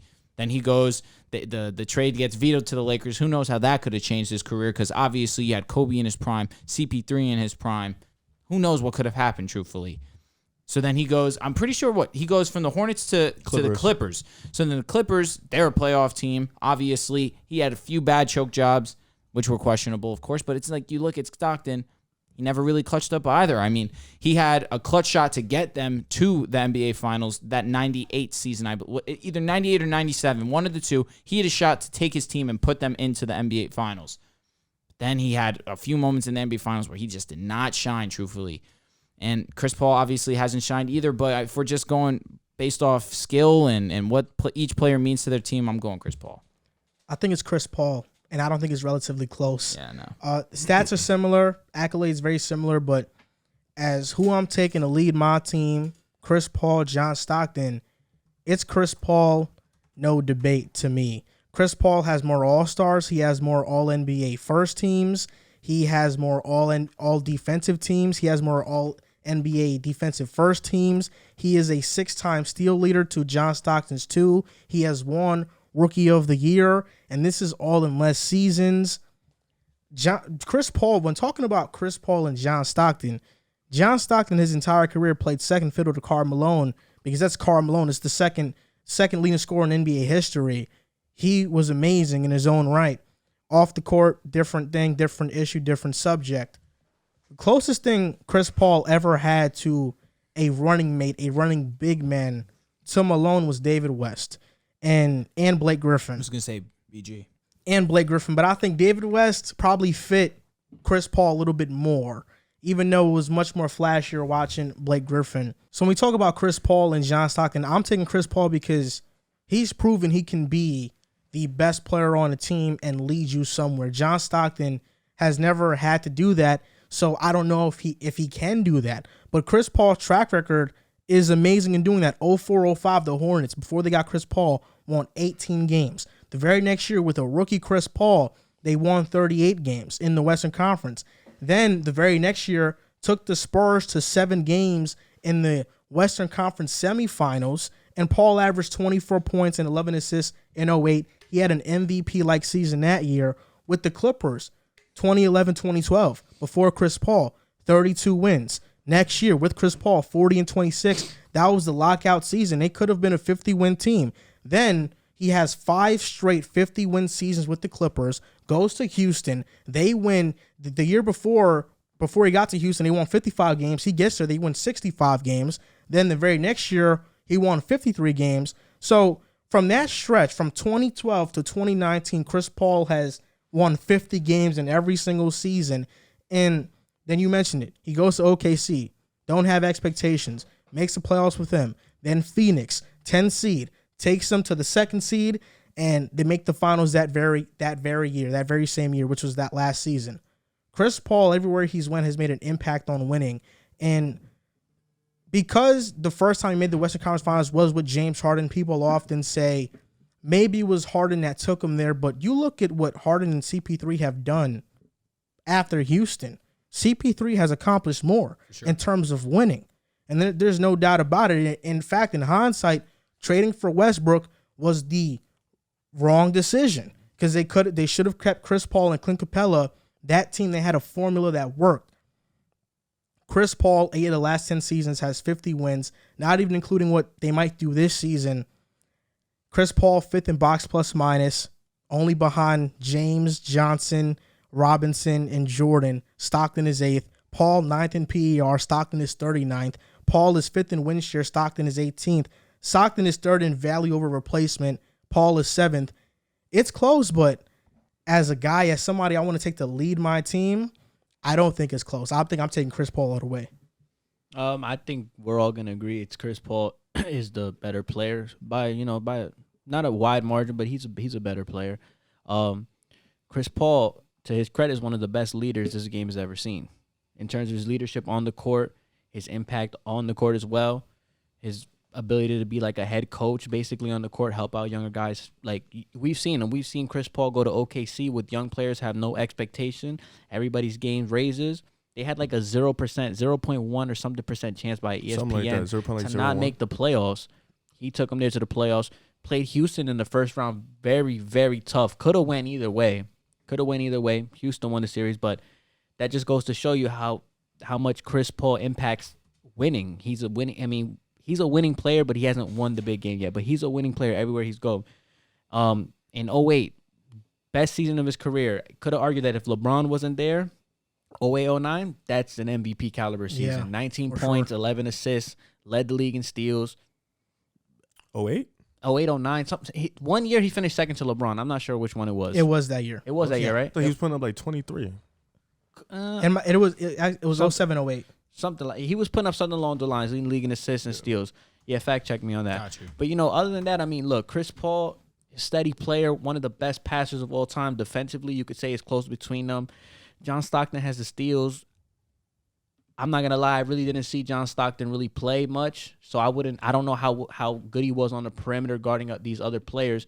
I know Chris Paul's been an excellent perimeter defender for the most part of his career. I mean, there was one game I was watching where Chris Paul literally took Kevin Durant out the game, and that's when he was on the Clippers. He literally took Kevin Durant out the game. I haven't really seen anybody do that. So for him to take that responsibility, guard somebody to the caliber of Kevin Durant, shows you his leadership, shows you his defensive prowess. You want to talk scoring? He's definitely a better scorer than John Stockton all time. Let me see. What was it like? That was 20? that year. So 23 It was points, behind Kobe. 23 points, 11 assists, 3 steals a league in game. assists and steals that year. Yeah, I did. It's ridiculous. That was in his And he third almost season. averaged 5. He averaged 5 rebounds, Yeah. 5.5. That is I crazy. mean, he was remarkable. But the Yeah. MVP 07-08, he finished behind Kobe. Yeah. Okay. Yeah. Okay. He averaged 21 points, Basically almost the same, 12 assists, yeah. 4 I was about to rebounds. say, because 08, 09, you could have said D-Wade could have got that one. When we led the league in scoring 30 points per game, right? Yeah, you Yeah. could say that. But I mean, look, King James. a motto consistency. Wow. Chris Paul's been he's just been a very consistent player. You know what you're gonna get from him: 18 points, double-digit assists, great defense. He impacts winning. He's a great leader on and off the court. He's somebody that you want to bring around your younger guys, mentor them. He's just done so much for the game. His career is so incredible. It's a close outing, but I'm gonna say Chris Paul just because I feel like that scoring ability, along with not being equal in terms of passing, but then when we look at what he's done for teams like the Pelicans or the Suns or OKC or the Rockets, he just brings winning. He's a winning player. Hasn't won the big chip. Neither did John Stockton. But I mean, this year I'm pretty sure we can all agree the Suns are going to be top 3 in the West. They're off to a slow start right now, but with that being said, I mean, could be another season where Chris Paul adds another 50-win team to his resume. I won't be old head Rev this episode. I think we all agree. facts. Chris But Paul. but I'm not taking nothing away from John. John No, Stockton was an was amazing dope. player. He was. Dope. Great point guard. I mean, his assist record is not going to be touched. Nobody's getting that anytime soon. As a playmaker, they're probably on the same level. Like I said, for me, Chris Paul is just scoring. Yeah, scoring took is him what over the separates top him. because he can do everything Stockton And can then do Stockton's also on the number one defensive all-time end, the in playmaking steals. end, but he So- can also score the ball at a high level. So yeah, not for Jazz fans in here, for old school fans, we're not trying to undermine John Stockton. He's a great player. He's top 5 point guard We ever, just think Chris in my Paul, opinion. Now, the scoring ability just That's- puts Chris Paul over him. Last thing I'll say, that's interesting because obviously you got Magic, you got Isaiah. Let me respect him. You got Magic, you got Steph, you got IT. Number 4, Oscar. probably Oscar for sure. Now Chris Paul or Stockton. Yeah, Chris Paul. You know what it is? I always forget Oscar. He's a dog. That's what it is. So take him 27, out. 10, and 8 Okay. for his Because career. I always forget Oscar. That's Nah, it. he's top 5. Yo, He's better than Westbrook, Stockton. Westbrook or Chris Paul all time Chris Paul's for your top point 5. guard. No, Chris Paul was going top 5. Chris I'm saying I Paul. always forget Oscar in my top 5. There's people that I was arguing with a couple people that think that Westbrook deserves to be in the top 5 over Chris Paul all time in point guards. I mean, how do you guys feel about that? I won't. If you look at the resume, I mean, look, Nah. Westbrook has the MVP. I'm going Chris Paul. Me too. I like Chris Paul's game better. When it's all said and done and people go back and look at Don't say Chris both Paul. their careers, actually, I don't think so. I think when people that are younger that are coming up are going to go back, look at their careers and say Russ had the better stats. Definitely. But watching it in real time, you understand Chris Paul is better. Impact to winning. Yeah. If the Chris Lakers Paul. had Chris Paul, I mean, over. that's completely different It's than having over. Westbrook. It's over. So that right there just tells you everything. Yeah, on to the last segment of the show, NFL Pick'em Week 8. Our camera stopped recording, so we're going to try to... do the TikToks, right? Oh, no, we didn't do the TikTok question. We'll do that next episode. Yeah. So our camera stopped recording because it needs to be charged. NFL Pick'em Week 8, first game, Thursday night, Packers, Cardinals.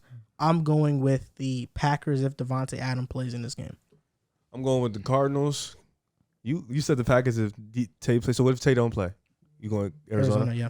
I'm gonna go with Arizona. I'm gonna ride that wave. I like that team. I think they're gonna stay undefeated this week. I think regardless of Tate plays, I think Cardinals got this one. Yeah, Packers are banged up. I got the Cardinals. Panthers versus Falcons. I have the Falcons in this game. They're gonna win. I'm taking the Panthers full sweep on them Atlanta boys. I think they're gonna win this one. I think Falcons win. I think this is where they start to turn their season around. I think the Falcons are going to win as well. Titans versus Colts. I'm going to ride with my squad. The team that I said was my squad, even though I hate them. My squad, because I said earlier in the season who was the best, worst team. I said the Colts, and they've been proving me.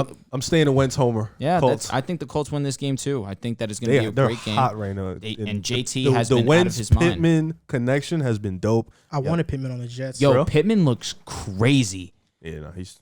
Like big body type, like jump balls. So who was the comparison I told you he was? Who did you say? I said he's like a better Kenny. No, he's like a Kenny Galladay type. Okay, player. okay. I told you about Pittman. Yeah, you told me. You told me about all these guys. Titans, Colts. Who you got?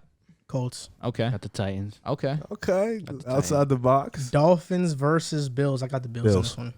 Bills. Stop, Fro. Come on. It's gonna be a good game though. No, it's not. It is. Bills win.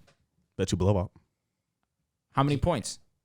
20 15. points. 20? No, 15. 20 points. 20. $10. Done. Deal. Next game, Bengals versus Jets. Bengals. This is like last year they beat y'all when they was like 0 and some change. Yeah. I'm going Bengals. I'm going Bengals too. I got the Bengals. Steelers versus Browns.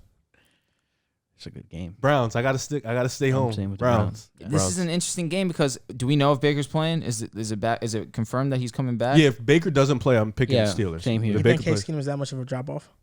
Oh wow. that's a good point. Odell did not tweak like I thought that he would with Case I mean, Keenum, you so- know I'm better gonna than change my me. mind. No, I'm going. Yeah.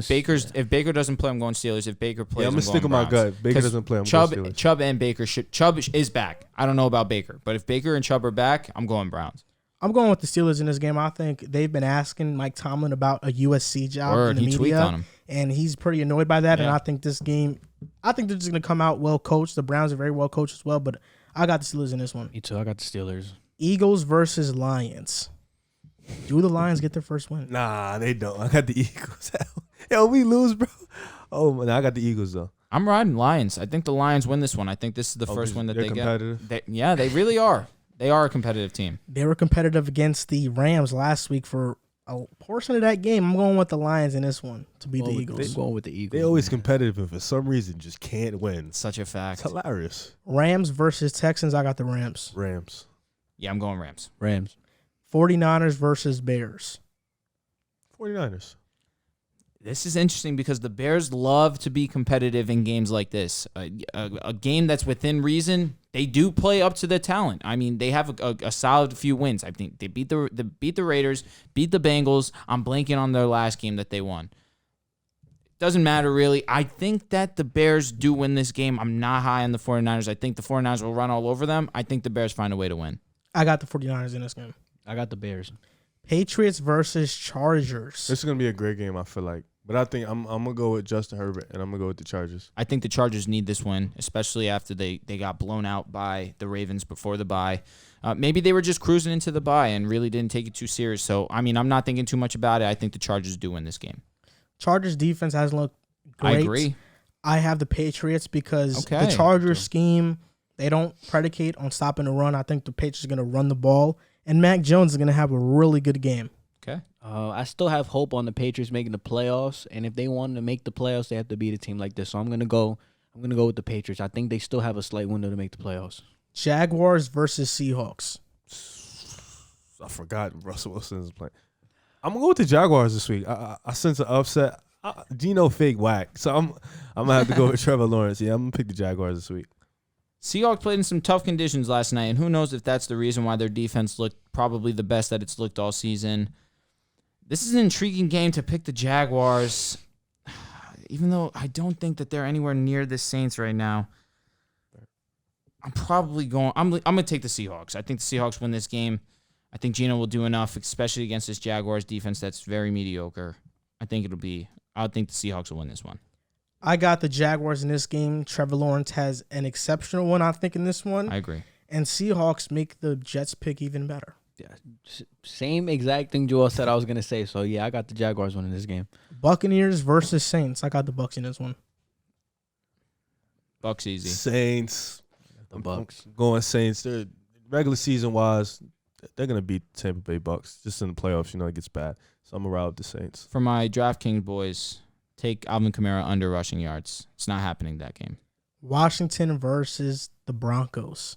Ooh. I'm going with Washington. Me too. It's a nice game though. I like this game. I'm gonna take Washington though. After last week losing to the Browns, especially with their C team in, I'm not confident in our Broncos. However, we are home. I think we win this game. I think the Broncos win this game, too. Cowboys versus Vikings.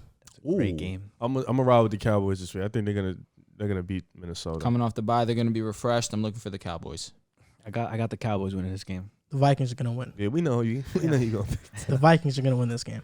Every game, rest of the season. Vikings. Vikings. Giants versus Chiefs. Monday Night Football. Chiefs. I'll tell you I what. struggled picking that. That's crazy. This is going to be an intriguing game because we don't know if Saquon's going to come back yet. If Saquon comes back yet, this game becomes close. We don't know if Tony's going to come back either. I think I'm going to go Chiefs, but it's a very loose selection. I'm going to go Kansas City in this one. I just have a feeling that Mahomes bounces back. I feel hesitant, though, because I think the Giants could really upset them. Me but too, I'm going to man. go with the Chiefs. I'm going to be an outlier, and I'm going to say I think the Giants win this game. I respect that. And this is going to do it for this episode of the Pick a Side Podcast, episode 124. You can find us on Instagram and TikTok at Pick a Side Podcast, on Twitter at Pick a Side Pod.